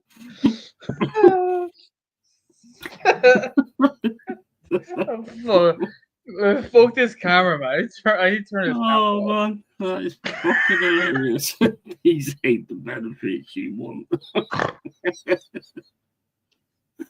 Oh my days! Oh, I'm crying. They'll be jumping off the boat, getting their passports back. Oh, mate. Oh man, fucking hell. Big Boot says pure sausage lovers, and Big Boot says Arsenal and Pete is God. Who's Pete? That not Pete, fucking the other guy, is it? Are you P. Haywood? What a pair of willy heads. I am a willy head. That's like the nicest insult I've ever gotten. I think it is for me as well. Yeah. Do you know what? Have fun, mate. Have fun in the chat. Have fun. How's your day going, Bigfoot, mate? I'm a willy head. It's like a. Haywood is here. Hey. Well, I mean, come on. If you're gonna like do it in, he's alright. He's alright. Let him chill. It's one click away. Mate. It's one click. It's one click. Hey, mate. Exactly. How are you? How is our Bigfoot / Haywood doing? How's your life going, mate? What are you up to? Did you get that nice to eat today, or what's the crack? Joanne, but sorry, I have to keep giving credit, Joanne. Joanne, you killed it was fucking brilliant. No, when Yeti went, because usually when I read the comments when Yeti goes, like you guys in the comments, right, are my saving grace when Yeti's gone, because I don't know what else to talk about because I'm retarded. Yeah, I was just reading comments like I usually do. I was reading yours without even looking at it beforehand, and I swear to God, halfway through I started choking, man. I started choking. Oh, fucking Joanne, man. What a legend. Are you kidding? It's killing me. Oh, fuck. Wait, Anthony left, didn't he? I think you have no choice, mate, after that. You have to go. You have to go after that. Absolutely crazy. Bigfoot says, I'm chilling, bro. Good. Guys, cool, we're good guys. Don't like coming here doing what you normally do, because we are good guys. Yeah, we're sound, mate. All right, mate. Just got home from our Conference League game. Nice one, Jack. If you want to do like a preview on Saturday night or before the final whistle, if we're going to do like the final whistle or whatever, then I'm molded up for that. Well done, anyway. Winning 1-0. Make sure you win that competition. Just show them. You know, never mind, I can drive a tractor. I can scare off boat people. Driving the tractor, these speedos, that's a vision, isn't it? I want to fight Yeti. Want to meet him in Tesco? Or do you want to meet me in Tesco again, dear? Which Tesco? Because as I've said before, there's a lot in the UK. So, pick a Tesco, and I'll give you a bag for life. Body bag. Yeah, bro. What you have to say about that, Bigfoot? Come on, bro. Come on, bro. You have to come back to that. Hey, bro, Bigfoot, just say I smash everybody. Say I smash. I smash. I smash everybody. You win. You'll win that. You'll win. It's guaranteed. Hulk smash. Bro, if you want to have Jack on now, man, if he's back from the game, he's probably buzzing. So I'm happy to dip out if you want. I don't mind. Or I'll sit. It's up to Jack, but it's like 9 minutes to 11. My neighbours are back, so I've got to sort of keep it real in that respect. Yeah, man, we have new neighbours on the right hand side, mate. They're noisy cunts. They're fucking annoying me. But Jack, if you want to come on, then you can come on, bro. Yeah. We can do like the preview. Might rather do like the preview as a show, Oh, fair. Me and Jack sort of do like a preview. Of course. And then him sitting there going, "Oh, it's all your fault. We ain't got Europa," and then we'll do all that. Yeah. Kind of thing. Fair. We can cram a review in now quickly if you want. It'd be better doing it Saturday, mate, or probably Friday, which is tomorrow. But I mean, if you want to jump on now, bro, you can jump on if you want. I love to chat to old Jackie. He's fucking sound, man. And if you do want to do your review, I'll go quiet anyway. I'll let you guys go. I'll shut the fuck up. Well, I think if we're going to do the review, it'll probably be tomorrow night or Saturday. Cool. Yeah. But, cool. We'll definitely do that though. Tony Herbert, about people prevention officer. And that's the way it should work, where people sort of roll off each other. When somebody says something and then you come up with something else. And then his Speedos on a fucking poster saying this is not the benefits you want. No, fuck you. Fuck you for that. I hate you. I both equally love and hate. Your wit, mate. It destroys me. I'm just saying, but I will give it to you, English guys and girls. Your wit is fucking insane. How quick? He's crazy, isn't it? It's very good. It's very good. Some days I'm so on it, it's just unreal. Like when that guy came in and he went, "It looks like you've got pubes on your chin," and I went, "Yeah, because I was eating your mum out last night, and when I pulled away, it just ripped off." I almost wish I didn't ban him so quick. I wish I left him in there just a spelter in that burn. Mate, yeah, it's crazy. Sometimes the way is just insane. Yeah. All right, where's Jack on here? Hold up. Is he hopping on? Is he? Good man, Jack. Jack, where are you on here? Are you jacked off? I'll go quiet, but I'll let you guys speak if he does come on. There you go, mate. There's the stream. Don't know how long we'll be on, but to keep going on with it. Yeah, you going to do tomorrow night or afternoon? Probably be like before do the real deal tomorrow, because there is a game tomorrow, isn't there? West Ham, Chelsea, I think. Yeah, I believe so. Yeah, I believe there is. So we can do it while I've got that on in the background, or I can do real deal and then have that game on in the background. We can do his first real deal watch along kind of thing. Yeah, exactly. See how that goes. Yep. I'm going for a win for Leeds Saturday, 2-0. Joanne's going for a win for Leeds. Yeah, maybe. Yeah, I've no idea. Joanne, no idea. So, to be honest, I think we might beat them, but I think they'll come hungry out the box. I think our level of quality will maybe do something to them, but I'm not holding my hands up. I don't know. I don't know. It's just our team is, with our squad with this manager. I just do not know, mate. I just do not know. I think you will. I think you'll probably beat Leeds, because one thing that you tend to do with a hotel is you'll have a game which is like everybody's sort of like, but bit sus, but you still won it. But then the next game, you'll show something. So I think you'll probably, unfortunately, because I want Leeds to stay up, but I don't think they'll have enough to beat Arsenal, to be honest. Yeah. Only time will tell, mate, because I'm not sure. I'm you know me now. I'm not good with predictions. I don't do predictions for our team. I just don't. No, I don't. And the thing is, I did one on Sunday, and I said 3-1. It was fucking 3-1. So yeah, you did. Yeah, you did. I'm good at doing it when it's not our team, but when it comes to my team, I overthink, and I think we'll win 4-0. You know, the reason I don't really do them because I feel that I fuck it up. You know, because like doing the betting and going, oh yeah, we're going to win this 3-0, and every time I've done that, we've lost, and I'm like, that's my fault because I had a bet. So I don't really do the. I don't really say what a score's going to be. I mean, you look at the Palace Forest game.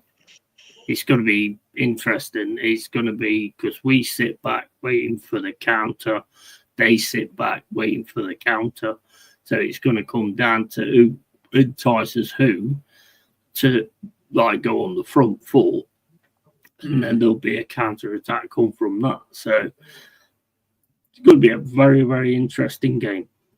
Leeds won't be an easy game. No, they're good. They are very good. Leeds, but they've got drive. They will like push forward to try and get what they've got going, you know. But to me, it's down to when you play against Arsenal, regardless if they score a goal, you've just got to keep going and just keep trying to stay in it. You can't all of a sudden revert back unless you've got a counter attack that you can use. If you've got a counter attack, then yes, you can revert back. Palace v Forest, interesting. It's a really interesting game. Can't see Forest losing as Palace played today. Well, it's at Selhurst Park as well, and I think Palace have got something building massively. So, you know, without Eze, but I mean, at times Eze doesn't perform, but Palace still do. So, you know, I'm not going to take that into account. What time is you going to start tomorrow? Because I'm off to Mrs. to see if he was going to start earliest. Then I'll jump on and I'll push going to us till later. It's up to you, bro. If you want to come on now, and you know, we'll have a chat about it now. I'd rather make it an actual show, though. You know, Palace Forest preview sort of thing. So I'd rather do it like tomorrow before the game at 8 o'clock, maybe 6 or 7 o'clock or something. You know, and then I'll go on to do the game as well as the real deal. I think he said he's going to be on till later, though, with his missus, so can't be early, mate. Oh, right, okay. Yeah, well, we can do it earlier. You do it earlier, do it about 6 if you want. 6 p.m. Does that work for you, Master Chef?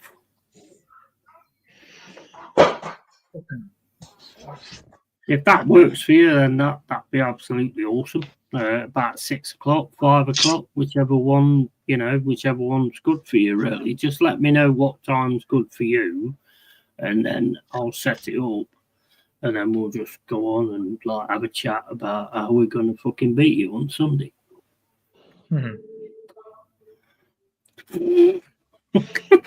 Little like reverted.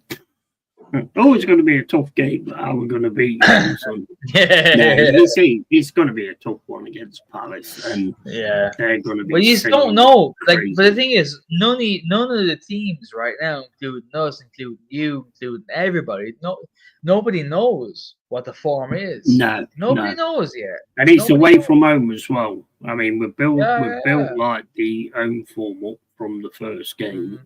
It's away from home. Personally, my head is saying probably a draw, to be honest. Yeah. Who knows, mate?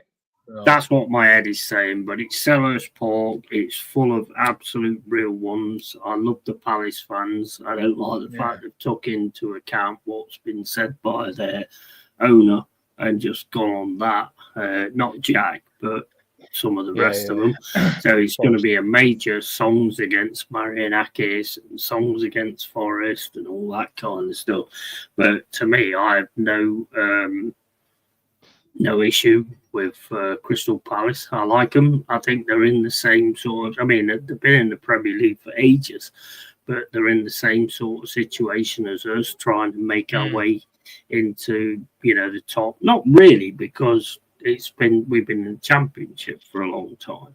So we're not really on the same kill, but we are another one of those teams that has to try and beat the big boys. Push on. So, push on.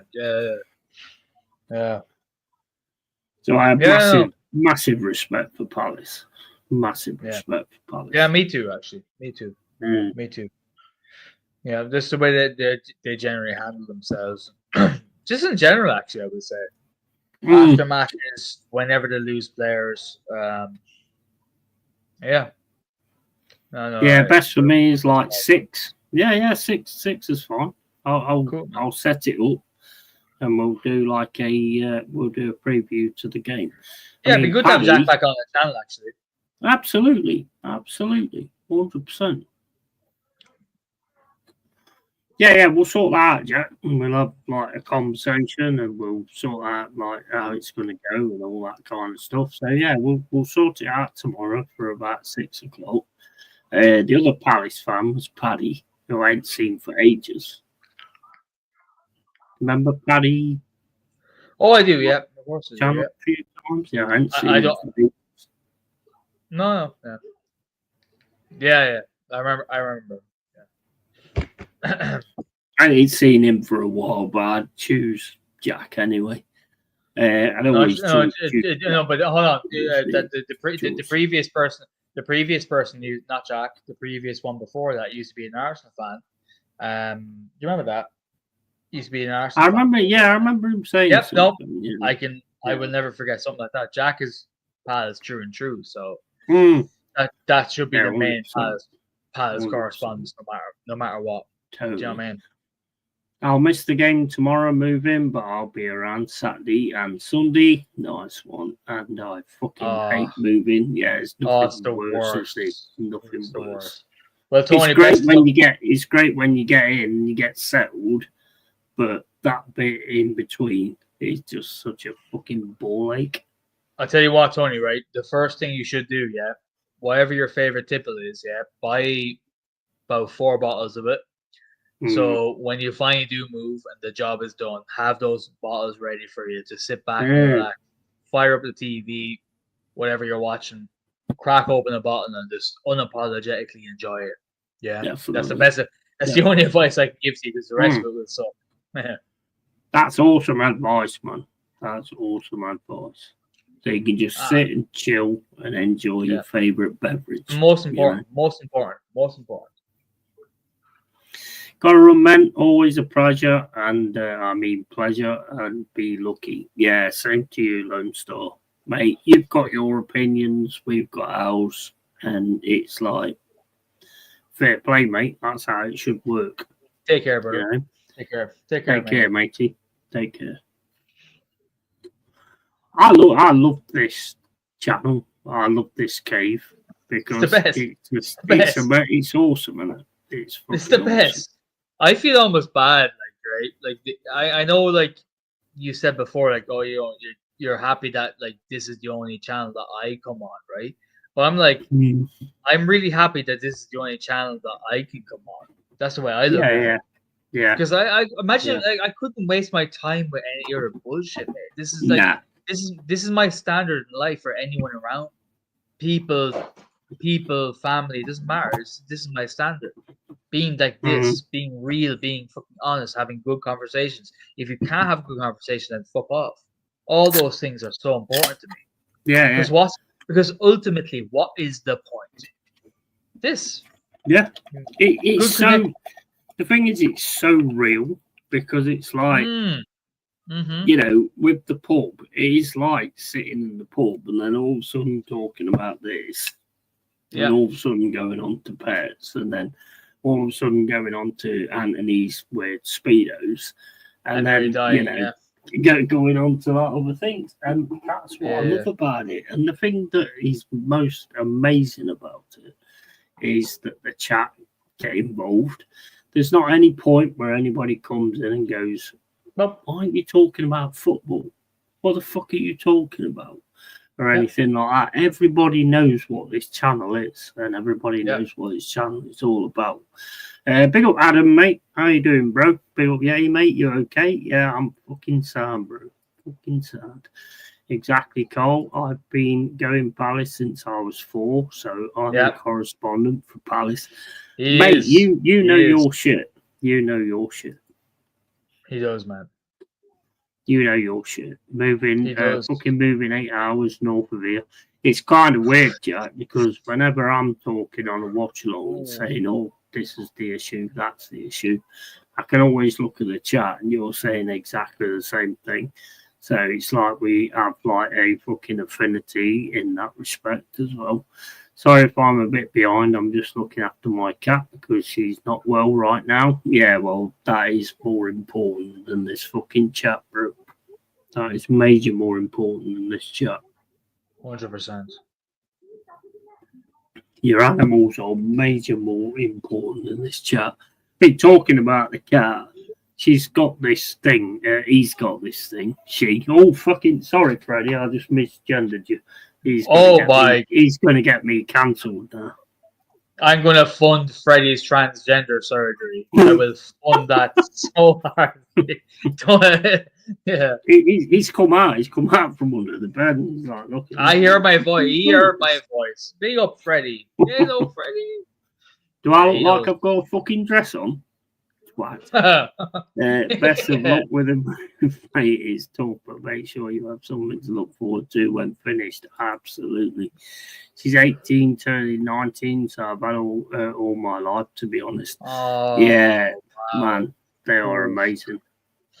Freddie's going to dig his claws in your ankle for saying that. Yeah, he will. I mean, he's got this thing right now where he's like, I think it's like a, what do they call it? Where they sort of like have anxiety, and he's like got so many sort of skin patches where there's no hair on it at all. Oh yeah, he's over grooming. He's over grooming, right? And I don't know why or anything like that. But it's just how cats are. I mean, they just decide to start doing that. So I don't know. I don't know what to do. I would take them to a vet because most of them are just mercenary now. They are terrible, mate. The vets are awful. The vets are absolutely fucking awful. Like I know it sounds very morbid, but we know like dogs and cats have like we know their lifespan, right? As people who love and would die for them. Do your best to give them the best food known to man, the best lifestyle known to man. When it comes to dogs, walk them as much as you can, interact with them as much as you can. Cats is a different story. I don't know cats very well, but I know it's a whole different thing. Do that, and then after that, vets will they're just here to cream you, mate. I ain't going to say pause like some fucking faggot. No, that's what they're here for. They're here to fucking cream you.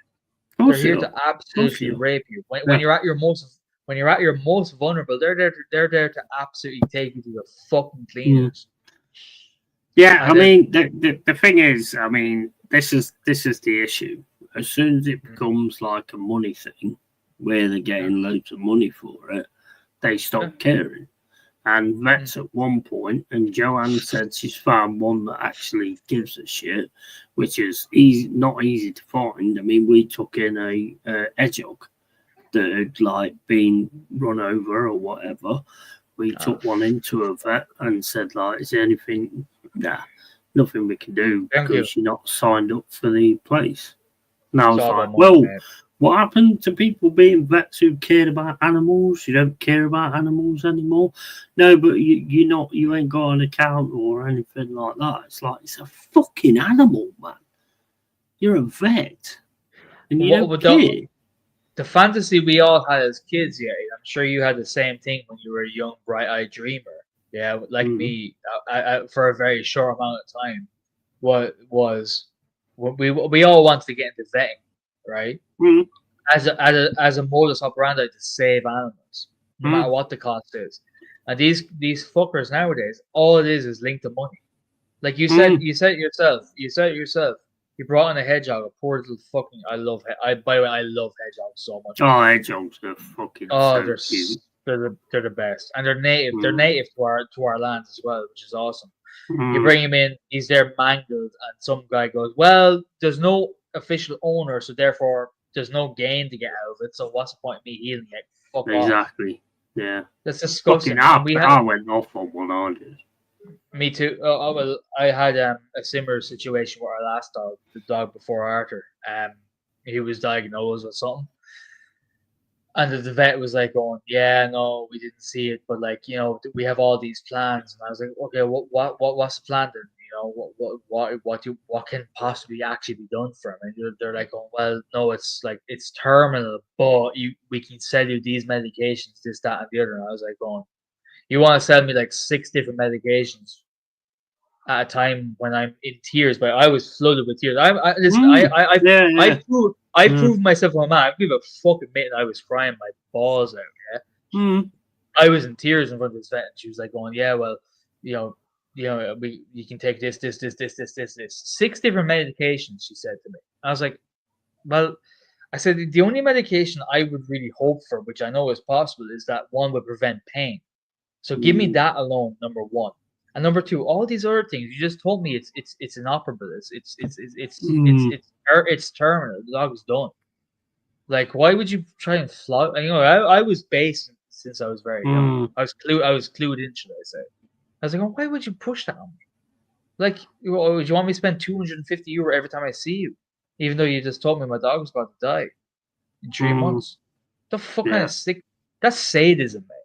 Of course it is. Of course it is. Or masochism. Or no, say. I'll just say that a man cries when a man needs to.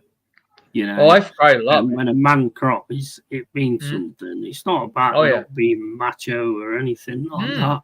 We all have emotions, and if you don't believe that we have emotions, and you're just like a macho dickhead do things that you're a fake. Do that, you're an idiot because you're just holding it back, and you know things do get to you, whether you're a man or whatever. It doesn't matter. Freddie, your owner, basically called you Fredisha. And Jack says, I'm sure you can get pet creams for that over grooming. Don't go vet. My vet charged me £600 for my cat's meds. There you go. I won't ever go vets, mate. I don't trust them anymore. 600. It's really hard, but I can't be affording any more £600 for all her injections and meds while she's at $50 a month. I've spent nearly £1,000 on her. I can't do any more. No, and you know what? I'll be honest, right? I'll be honest with you. I'm not a big fan of putting animals down. I'm more that they go in their own way, like we do, you know. I'm not a big fan of that at all. I've never been a big fan of that. I'm not a fan of it either, mate. I don't know if it's a different thing when you have cats. I don't know how cats pass. In my case, I've basically lived with large breeds, and usually when large breeds of dogs, when they go, it's usually like something very excruciating to them. That, like, honestly, I would say, even me being as loving of dogs, as you know, my whole personality is based around dogs. Is that you're at a stage where you're seeing your dog dying, you know, even like an Akita, which is I mean, in that respect. I know I finished. If you don't mind, I'll be sorry. I talk. I do talk too long. I apologize. I ramble, but even with Akitas that they're notoriously known for not showing pain. Our last dad was just fucking dying, and we're like, look, we have to, because like if not, he's just going to die in absolute agony, and that's. Not always, but sometimes it is necessary, in my opinion. If the agony can be seen, then yes, definitely, I 100% agree with that. Yeah. If the vet turns around and says that your animal's in agony and your animal seems to be doing okay with the situation, then no, I will not put them down. I don't agree with it. Yeah. With the hedgehog, they're supposed to be getting close to endangered, so that vet could have easily said, "Give it here. We'll see what we could do for it." No, but they don't care. They don't care. They're not bothered about animals anymore. Great point. It's same as dentists. It's same as dentists. Now they're getting paid for what they do. You won't get in to see a dentist unless you're paying. They'll always put a paying person in the chair before you, regardless what your situation is. 100%. Yeah, it's not a weakness to have a cry. I 100% have a cry when my cat dies because she's basically family. And yeah, 100%. Absolutely. As Freddy Cat, I think my Freddy has a girlfriend. Nice. Freddy's sad. I mean, he's awesome, to be honest. He's doing all right. Yeah, I'm not going to take her to be put down. I'm going to let nature take its course. That's how it would be wild. The thing is, they put on this thing where they're in that much pain to make you actually pay the money to actually have them take it. If you can actually see the pain that they're in, then yeah, fair enough. Then have them put down or whatever. But it's terrible for you. But I will say, don't make that like don't make that a mantra of your belief, because animals do feel pain, man. You know, they really do. And yeah. The thing is, my you know, I grew up in a family who hunts. As much as I just love don't animals, like vets telling me that they're in. Oh no! It should never be up to a vet. Pay this amount of money. You know, it's up to you as a person that's bonded to whatever animal you have, be it a fucking goldfish, a cat, or a dog. It doesn't matter. It's up to you to know that. But the thing is, where it's like, because my point is that I know people that are like, oh no, don't ever put an animal because it's unnatural. And no, so you want it to fucking rot away from the inside from whatever it may have. It could be severe bone cancer in its left leg if it's a large breed dog that are very predisposed to. That is agony for the poor thing. I don't know about, you see, cats is different. I don't think they experience the same thing as what I'm used to. But there is times when you need to be strong enough to intervene for the sake of the animal. You know? I get that, but it's like, well, you know, with human beings, there's no point where you should be putting them down. You know, I get what you're saying. I mean, I'll tell you a story. I'll tell you a story, right? A mate of mine that I knew ages ago. They had a cat that basically they took to the vets, and the cat was riddled with cancer, right? So basically, what they told him is, for £1,000, we can sort of like try and do this with her and all this kind of stuff. So they paid the £1,000, and they said it might not work. It might work. It might not work. And she went back into the vets, right? And she asked about a cat and all that kind of stuff and what was going on. And because of her voice, there was a meow from the cat, because obviously they heard a voice. He's in a box in the cupboard. He's in a box in the cupboard. Yeah, but yeah, I want to make it very clear that everything that I'm saying is not endorsing vets, because I have had. 100%. Yeah, I just want to make that very clear for you and anyone listening, because I know vets are here to make a fucking cleaning out of you. Yeah. They don't care. They don't care. As you said, you brought in a hedgehog, as Jack said, an endangered species that didn't even give a fuck. A soon-to-be endangered species don't even care. Didn't care because you weren't paying. It depends on the situation. If you can tell your animal is in horrendous pain, then you have that discussion. But they're sleepy, I'll let them go on their own. Yeah, and that's pretty much the same as my cat that passed away 3 years ago. You could see that she wasn't very good. She wasn't eating or anything like that. So I could see she wasn't very good or anything like that. And then she just passed away downstairs. And I'd had her like for a good while. Another one that somebody just decided to move away from their house and just leave her to walk around. And I found her like under a bush and fed her some ham and then sort of brought her in and all that kind of stuff. And it's like she passed, and the crazy thing was that when she passed, there was some water came from her mouth. It was on the floor. So obviously we took her, we buried her in the backyard, and then a week after, that water was back in the middle of the floor. Whoa, That was kind of weird. That that is weird. And I know she's with me. 100%. Yeah. You know, she was a big part of my life. Massive part of my life. They never leave you, mate. Mm. They're whatever it may be, where it's on this plane or the next or the previous, they're intertwined with your DNA. Like, yeah, 100%. I remember details about my. I mean, even my youngest memories. I know I'm very predisposed to loving dogs more than humans, even from when I was a kid. I was actually just with my mom, with my wife as well. We went to visit her, and she was telling my wife stories when like I was like a 4-year-old kid in France, and like, you know, there'd be like a big family gathering or something like that, and like everyone would be like, "Oh fuck, where's Cara gone? Cara's gone." Mm. And my mom was like, "Oh fuck, he's gone again." And she walked down the lane and she see me playing with a fucking neighbor's dog or a stray dog, wherever the fuck I am. I just fucked off and went towards animals.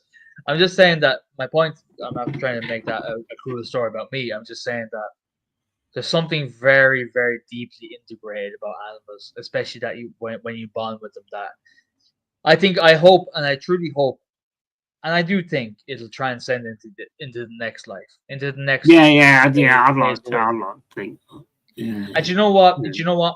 Even if it isn't true, let's just choose to believe something beautiful for a change. Absolutely, 100%. That's how I view it. 100%. In this case, I choose to believe that I'm going to see all of the canines that I had a bond with whenever I passed, and I'll be happy with that.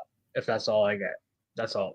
I'd be delighted. I'd like to think that when I die, I get to see, you know, those things again and all that kind of stuff, because there was like a big, massive part of my life. So, you know, I'd love to think that, like, you know, that's the way it's going to be. I mean, I do believe in like an afterlife and all that kind of stuff, because to me, this place is hell. You know, it's just how you fucking go through it and all that kind of stuff. So I would like to think that there is something amazing like afterwards. You know, life is amazing in its own way, but you know, it would be nice to think that there's actually something afterwards. I mean, it's like with cancer. You know, I still can't understand why, with how much money's gone into the research, we're still frying people's brains with chemo. I've always said I won't have it, and I won't. I won't. I'm 100% sure on that. I will not have it. No. It'd be too. If it's my time, it's my time, and that's it. There'd be too much profits to lose if there was a cure, mate. You know that answer. Of course there is. Good. That exactly. And I'm very lucky to say that right now, granted my circle is so close, it may seem sociopathic how many people I actually care about. I'm lucky to say that I don't actually know anyone. Daniel, Evening, mate. I don't actually know anyone right now going through anything like that, but I know a lot of people do that have close people to them. So therefore, as someone who cares, I feel it somewhat. And it's horrible. It's like watching someone go through Chernobyl, you know. It's like, it really is. It's like watching someone go through Chernobyl 20 times and back again. And in hopes that it's going to cure something that you know it won't. I'm gonna go on here on a stream. I'm gonna sort of do it that way and just like, you know, just carry on doing what I'm doing. Yeah, you will. Streaming in my own fucking place. I'll be here, man. You know, and that's pretty much I'm gonna go. I'm not doing none of that shit. What they do. If it's that important, why aren't they getting to see you all the time? I can't even get to see a doctor. Personally, I think cancer's man-made. I think it's. I was seeing something the other day of a scientist saying that chemo doesn't actually help the situation; it just prolongs it. No. And it's like cancer cells are not actually a bad thing for your body. It's when they get eradicated by the chemo that they get aggressive and start. I don't know whether that's true or what. I don't. Yeah. It creeps me out when you're out on your own and the cat just sits and stares at nothing because they can't see stuff we can't see and hear things we can't. Oh, mate, their sensors are fucking insane. Yeah. You've seen it, like, probably with your dog as well. When all of a sudden his ears go up and you're like, what's he hearing? What's he doing? And then he starts barking and you're like, what's he barking? I'm deaf completely in my right ear. From trauma.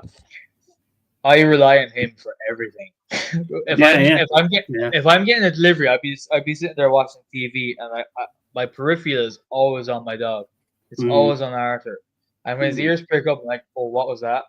And if he perks up, you just know how to read them. You just know every exactly. You're just so bonded with him. You just know everything. You go, oh yeah, he's here. Yeah. The delivery guy's here. That's huge. That's massive.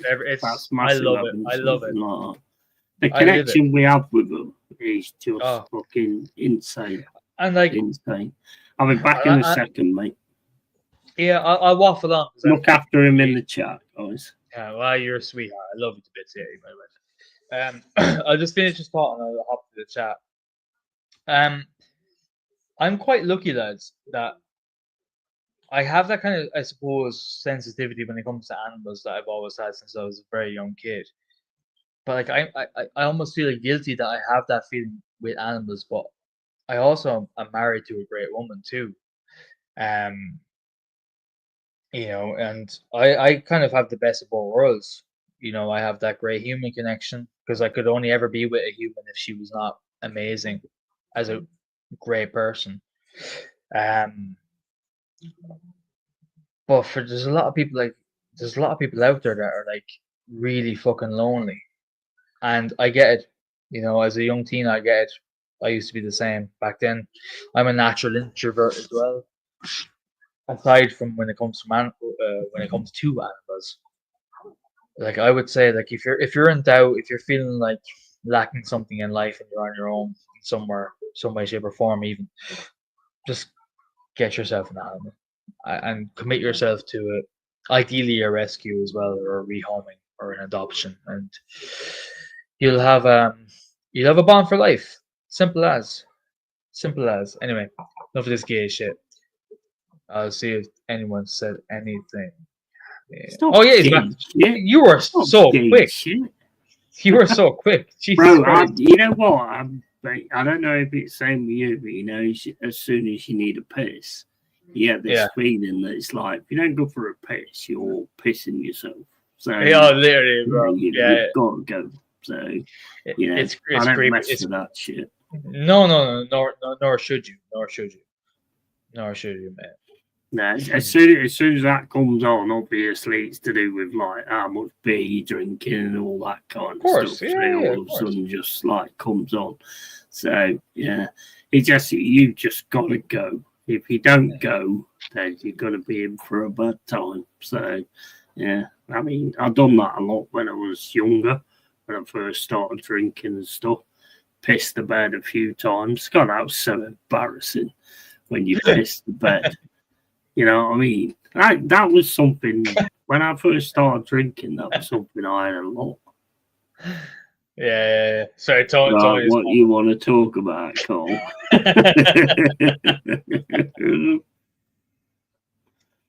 Guys, this channel's awesome. This cave is absolutely awesome because everybody, it doesn't matter how many people are in or whatever, the people that are in are absolute fucking real ones, and I have 100. nothing but respect for that, and I appreciate all of it, really do.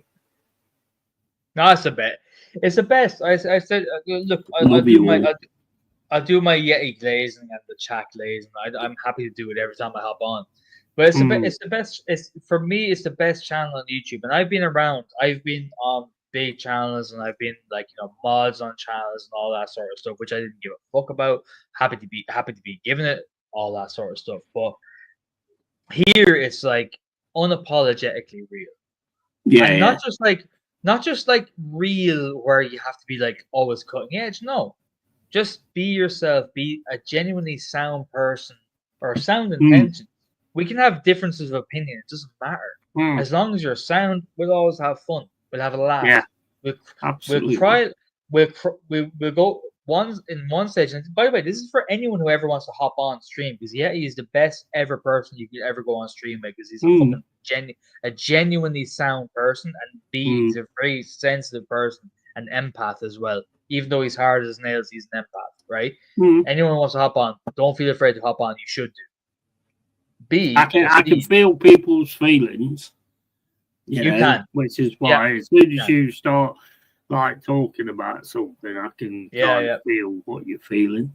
I've always like had that ability with people. I have that too, and like, that's why sometimes when we talk, it's like it's weird. It's like I said to Mrs. I remember I told you this before. I was like going whenever like I talk to Yeti, like, and it's like she was like you are really similar. It's like you're oddly similar in your in everything. Actually, she said in everything, not just like your views on this or this that. No, just your like your ways as a human.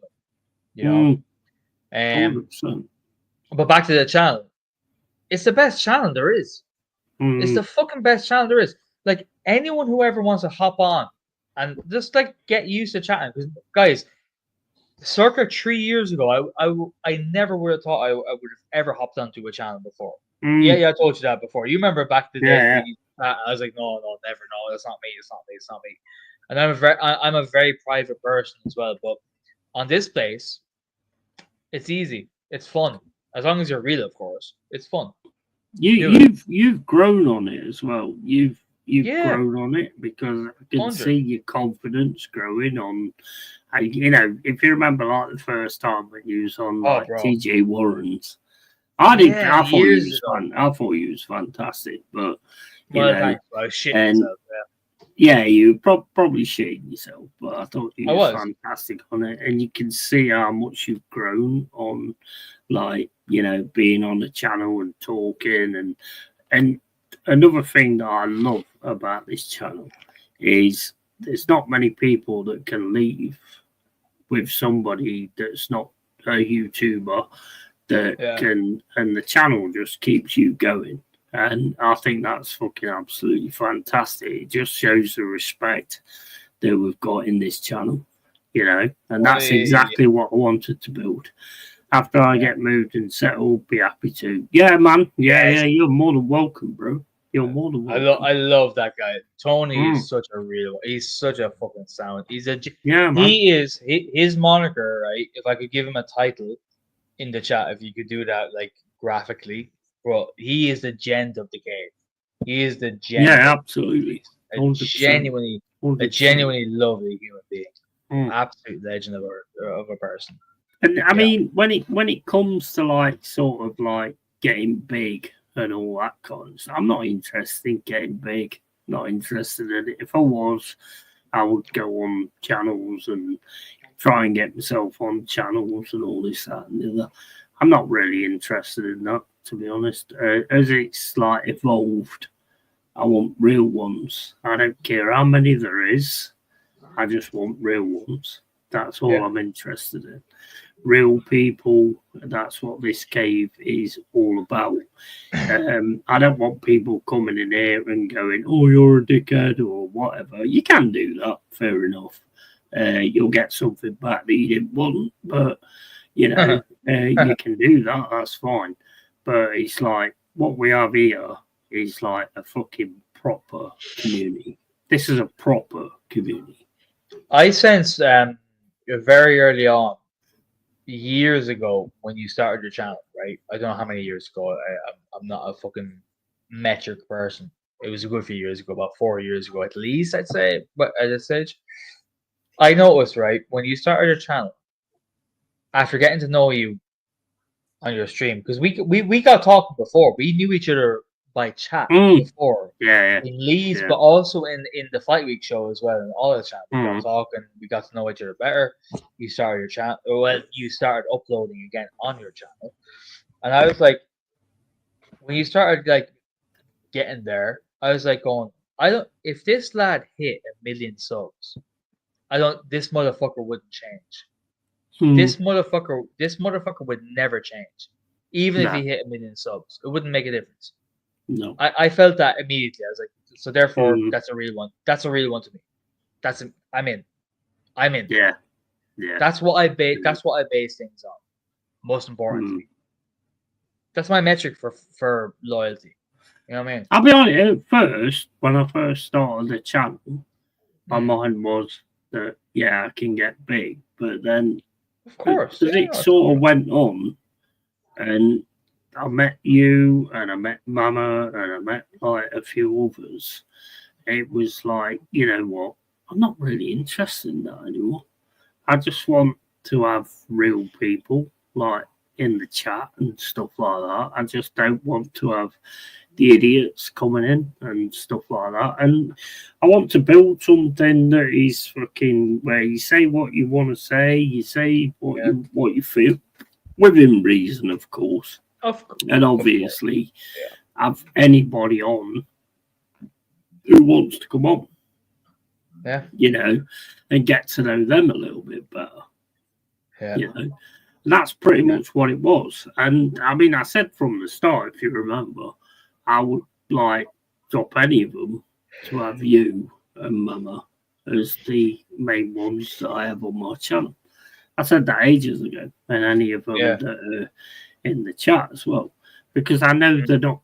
I know they're not driving for something. Do you get what I mean? Yeah, you know, there's no personal gains to be had by me or the aforementioned being on your channel. Yeah, we're just here for the crack. Exactly. Yeah, and that to me is more important than anything. And that's how you know it's real. You know, that's how you know it's real. 100%. We've got to get Tony Deary on the channel. 100%, Tony. Jack. We've got to get Lone Star at some point. He can come on and say what he's got to say. Joanne, if you want to get on here, get on here. Joanne, come on. All of these people want to come on. Yeah. Get on here and I'll be say. You don't have to come up. It is easier. Yeah, down. Yeah, absolutely. 100%. We need, fucking hell. Get on here, fucking Daniel Knights, fucking Michael, Jossie J, Rasta Stocks, just get on here. I don't like going on like other people's channels that much, but you're more than welcome to come in here because in here I just feel it's like I don't know, it's just personal. It's just like pub, I don't want to. It's a pub. It's your local pub. It's as simple as that. It's your local. 100%. It's your local pub. Equally for you as it is for everyone in the chat. We're all comfortable. We all feel at home. That's why it's the only channel I go on. Yeah. It's the only channel I go on, and by the way, crucially, want to go on. Because in my heyday of YouTube, my heyday of like being in every chat, this, that, and the other, I got invites to almost every channel. I got invites. They go, "Oh, Card, you should start your own channel, this, that, and the other." I was like, "Yeah, but it's not for me. It's not what I'm looking for." And you've created it. You've created the space that I'm looking for, and I'm happy to be here, man. And I'm honored to be on here too. I don't take it for granted. I'm not one of those pricks that are on for like 4 or 5 times, and because that's the other thing as well. People they get comfortable, Even after all of that is being said, they're like, "Well, this is my place now." No. I'm honored to be on here, and I always take with humble graciousness. It's the most important way to be. It's the absolutely. way you should be. It's the way you should be. Anybody should. Hey, DJ Crane, you all right, mate? How can I enter the pub and the bartender? Yeah, you're not here. Big up CA and the Rossi, by the way. Yeah, you're welcome on here as well. Not tonight 100%. because we'll probably be shutting it in a bit, but you know, we'll sort it out for like, you know, the real deal or whatever. You can come on there. And I also have to make a special mention for Wolfgang Division as well, because what he's done with his channel is fucking awesome. And he's I think he's very much the same as I am, where he just wants like a community of people, you know, and to get on with them. Some of them I don't get on with, obviously, and that is the reason I don't like going to a lot of channels, because there's a lot of channels where people have said shit about me, but you still keep them as in your channels. Yeah. And that to me just takes away the old community thing, because community is like a brotherhood. When somebody has a go at one of the brothers, then everybody should react. Yeah, exactly. Everybody should take it out. And that's why you won't see me in a lot of the other channels, because I just won't have that kind of shit. All the other channels are too saturated, same mumbo jumbo. Yeah, 100%. Yeah, this channel, we go on about anything. It don't matter which channel, which stream it is. Big up Jared Bumpus, how you doing, mate? And I only found you a week ago, and it's my favourite channel. Big up, man. Big up, bro. Thank you for that. I was watching League Gunner, etc. We got bored of the drama. Yeah, it's too much fucking drama. That's YouTube, as it seems. Yeah, I mean, I don't bother with a lot of them, to be honest. I mean, there's a lot of them that I'll go into if I do decide to go into their show. They'll go, oh, big up the Yeti, the legend. Right, I'm the legend, but I never see you in my chat. So how the fuck am I a legend? I'm not a fucking legend. You mad? Yeah, I get you. Yeah, I get you. That's just bullshit, trying to tickle my bum fucking type of shit, and I don't like that. But they do know who you are, though. That's the thing. They do know who you are. Oh, they know who I am, but it's just I don't buy this fucking you're a legend. Yeah, I never see you in my chat. How the fuck am I a legend? How do you know I'm a legend if you don't? I mean, I'm not a legend anyway. Fucking Robin Hood and things like that are legends. I'm not no legend.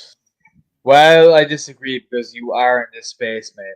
You are the Robin Hood in this space, because you're doing like whatever. You know, I would disagree in that. Big up Jared, mate, by the way. Good to see you. Yeah, he was in last night. He's absolutely stand. I miss you last night, mate. Lovely to meet you, by the way. Hope you're having a lovely evening, mate. Yeah, 100%. I'm sure we get to know each other. I'm sure we get to know each other better as the weeks go on. Yeah, 100%. I mean, I get told by a lot of people, "Oh, you could be so much bigger," and all this kind of stuff. I'm not interested in being bigger. I don't care about that. No. I care about having conversations with people I give a shit about. And, you know, with the chat with you, with the chat with Mama Flossie, with all that kind of thing, I'm not interested anymore. I don't care. I'm not interested. It's fun. It's fun. You have your space, mate. Ultimately, you have your space, and that's it.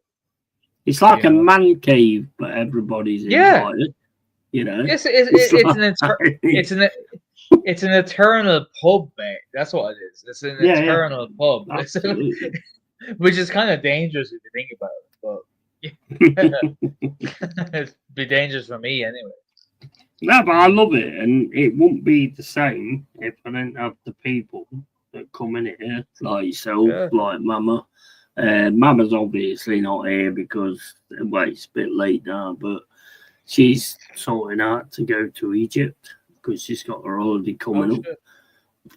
All right, good, nice. 2 weeks in Egypt, I think. Oh, cool. That's jeez, Egypt, wow.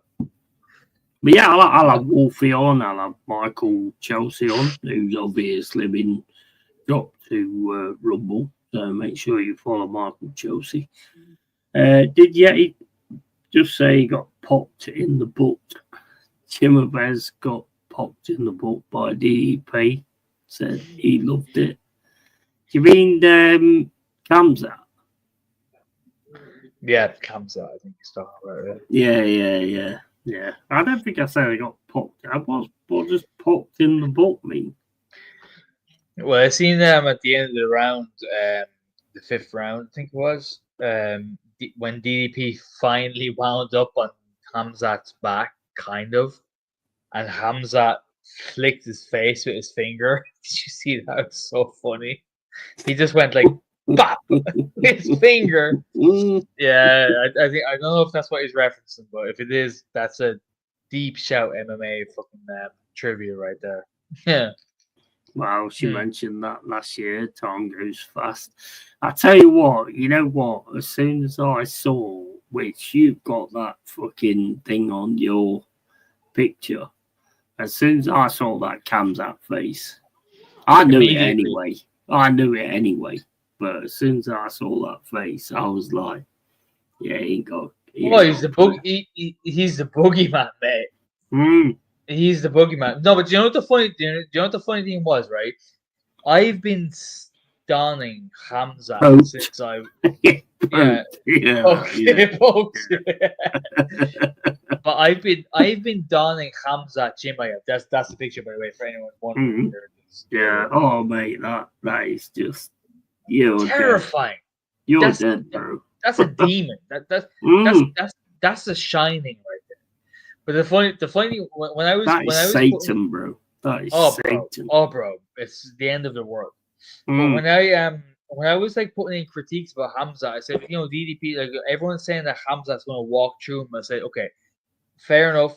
On his metric, yes, you could see that, but at the same time, like he fought this guy, he gassed out against Gilbert Burns, against Kamaru Usman, who are the weight class below. DDP is an awkward fighter, you don't know, so maybe. And I have people going to me, oh, you're not you don't know anything about Hamzat. Bitch, what was the first ever picture that you saw me donning on YouTube? Years ago. Yeah. It was the picture of Hamzat Chimaev like this, standing up like Nate Diaz. I was like, bitch, I knew about Hamzat before anyone knew who he was. Before he even was in the UFC. I knew who Hamzat was. You know what I'm saying? But at the same point, though, Cole, that picture. I did not waver on the fact that he was gonna win that. Oh, Jesus Christ! Yeah, this is not aimed at you. You called it. You called it perfectly. It's not aimed at you at all. But I'm just saying to people that were saying to me, there was a lot of people saying to me, "Oh, you got Hamzat wrong." I was like, "Bitch, listen, I'm well aware who Hamzat is." You know what I'm saying? When you didn't know, but you're always gonna like if you watch it and you take into account the other fighters and stuff like that. DDP is an absolute animal. He is an absolute animal. But I think you called it very well on Friday when you said he's good, but he's not really good at everything. It's if it kind of works, it works. And with Kamzat, he just sort of took him down and he had no chance. And then you've got people saying fucking, oh, well, the referee should have stood him up all the time. Oh, that's ridiculous. I just replied, did you see what happened when he stood him up? Exactly the same fucking way. Yeah, exactly. Well, DDP went for a punch and that was it. He was down again. He completely outclassed him. It was the most one-sided title fight I've ever remembered. And I know people who said, well, Conor McGregor knocked out Jose Aldo in 13 seconds. But I was like, yeah, but that's different. That's different. Like totally different. That's like a complete one-off. Same as when Masvidal took anchors there and he just ran out through the knee. Yeah. Bang. Yeah. I know, but that wasn't even a title fight. But with Conor, even with Conor and Jose Aldo, it's like, but Jose Aldo was running at him to fight his game. DDP, we didn't know what his game was. We knew what he was available to do, but like to be dominated for 25 minutes, just manhand, mate, it was the most embarrassing. Kamzat knew his game, but he knew what he was capable of. So but he could take out his game altogether. Honestly, yeah, it was honestly. I was watching that fight, going, "Oh my god, this is actually it's borderline embarrassing to see it. It's almost like a kid playing with his dad. That's what it looked like. Yeah, a kid playing with his dad, throwing around the place, held. You can't do anything. You cannot get out of this hold I have on you. There's no coming back from that. What Connor was good at is getting in your head, and he could get into anybody's head, and he got into what was his name? The guy that he just knocked out. Jose. Yeah, he got into his head that much that he knew he was going to sort of run at him, and he just came in left hook, bang, you're out. The maddest thing is, which goes to like the Conor McGregor aura, as the kids say, was that you see him drilling that combo or that sequence before the fight starts. Do you ever see that clip? He's backstage with John Kavanagh and all these other dickheads, and he's drilling that step back, bop, step back, bop. It's insane, and he pulls it off in 13 seconds. It's mental. Most of the fighters need to like throw a few punches for the king for the takedown, but he just waits until they throw the punch and then he's in there. He's a phenomenal, and you look at the ones that possibly could challenge him, like Baralio. Yeah, Baralio's good, but I don't think he's going to challenge Kamzat. I think Kamzat. You're talking about Hamzat right now, right? Yeah. Is it Hamzat or Kamzat? No, I was talking about McGregor before. Sorry. Oh right, okay. Yeah. But Hamzat for me is going to be in that position for a long time. I don't see anybody taking him on, to be honest, at the minute. I don't either, but the thing is, he's so inactive, man. He's so inactive. He won't fight till probably January. The only issue. That's the only issue. I said that in your chat, and it's a big issue, though. It's a really fucking big issue. Yeah, but he shouldn't be allowed to do that, really. If you've got that's on Dana. You know. It's same as what was the guy, the samurai guy? Yuri Prohaska. Got the title. Yeah, he got the title, and then he was like the same. So, I'd even say Tom Aspinall.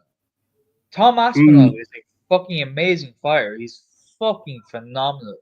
But him waiting for Jones for like a year and a half. Like, what are you doing? What are you doing? You know that guy's ducking. He's ducking you, dude. Yeah. He's ducking you. By the way, back to Jones as well. Jones, anyway, as a human being, I do not rate the guy, John Jones. I don't rate him as a human being. What he's doing. He's a horrible. He's a rotten cunt. He's even admitted it himself. I'm a bad guy pretending to be a good guy. Badass quote, by the way. But that's who he is. You know, but Tom Aspinall should have went, all right, fuck that guy. Fuck him. Just let me fight Curtis Blades. Let me fight. Give somebody else a chance that you got. Anybody. Get where you got. You know. And the heavyweight division right now is the easiest division to be a champion in if you're Tom Aspinall, for example. So fuck him. Yeah, I think the heavyweight division is the one they struggle with. Yeah, it's terrible. You know, if you watch Contender Series, it's always the heavyweights that they want to sort of get through and all that kind of stuff. And it's like, well, you know, I mean, the one I like the most is probably the flyweight. You know, where they like proper, like can move and all that kind of stuff. They are absolutely awesome. They're so fast, man. They're so fast. And the UFC is just going on from strength to strength because the Contender Series is coming up next. The Ultimate Fighters about to stop. And they've got so much talent coming through. It's just unbelievable, to be honest. Absolutely unbelievable with what they've got coming through. Well, that's what they need with the amount of cars that they have coming on. You know, they need that influx of talent. You know, but 100%. 100%. Anyway, yeah, I might fuck off because I'm getting a bit tired now. Yeah, well, I'm gonna end the stream now anyway because it's like 5:12. So, big up to everyone who's been in here. Big up to everyone in the chat. And if it weren't for the chat, wouldn't have anything. So, big up to you guys. And yeah, big up to Carl as well for coming on.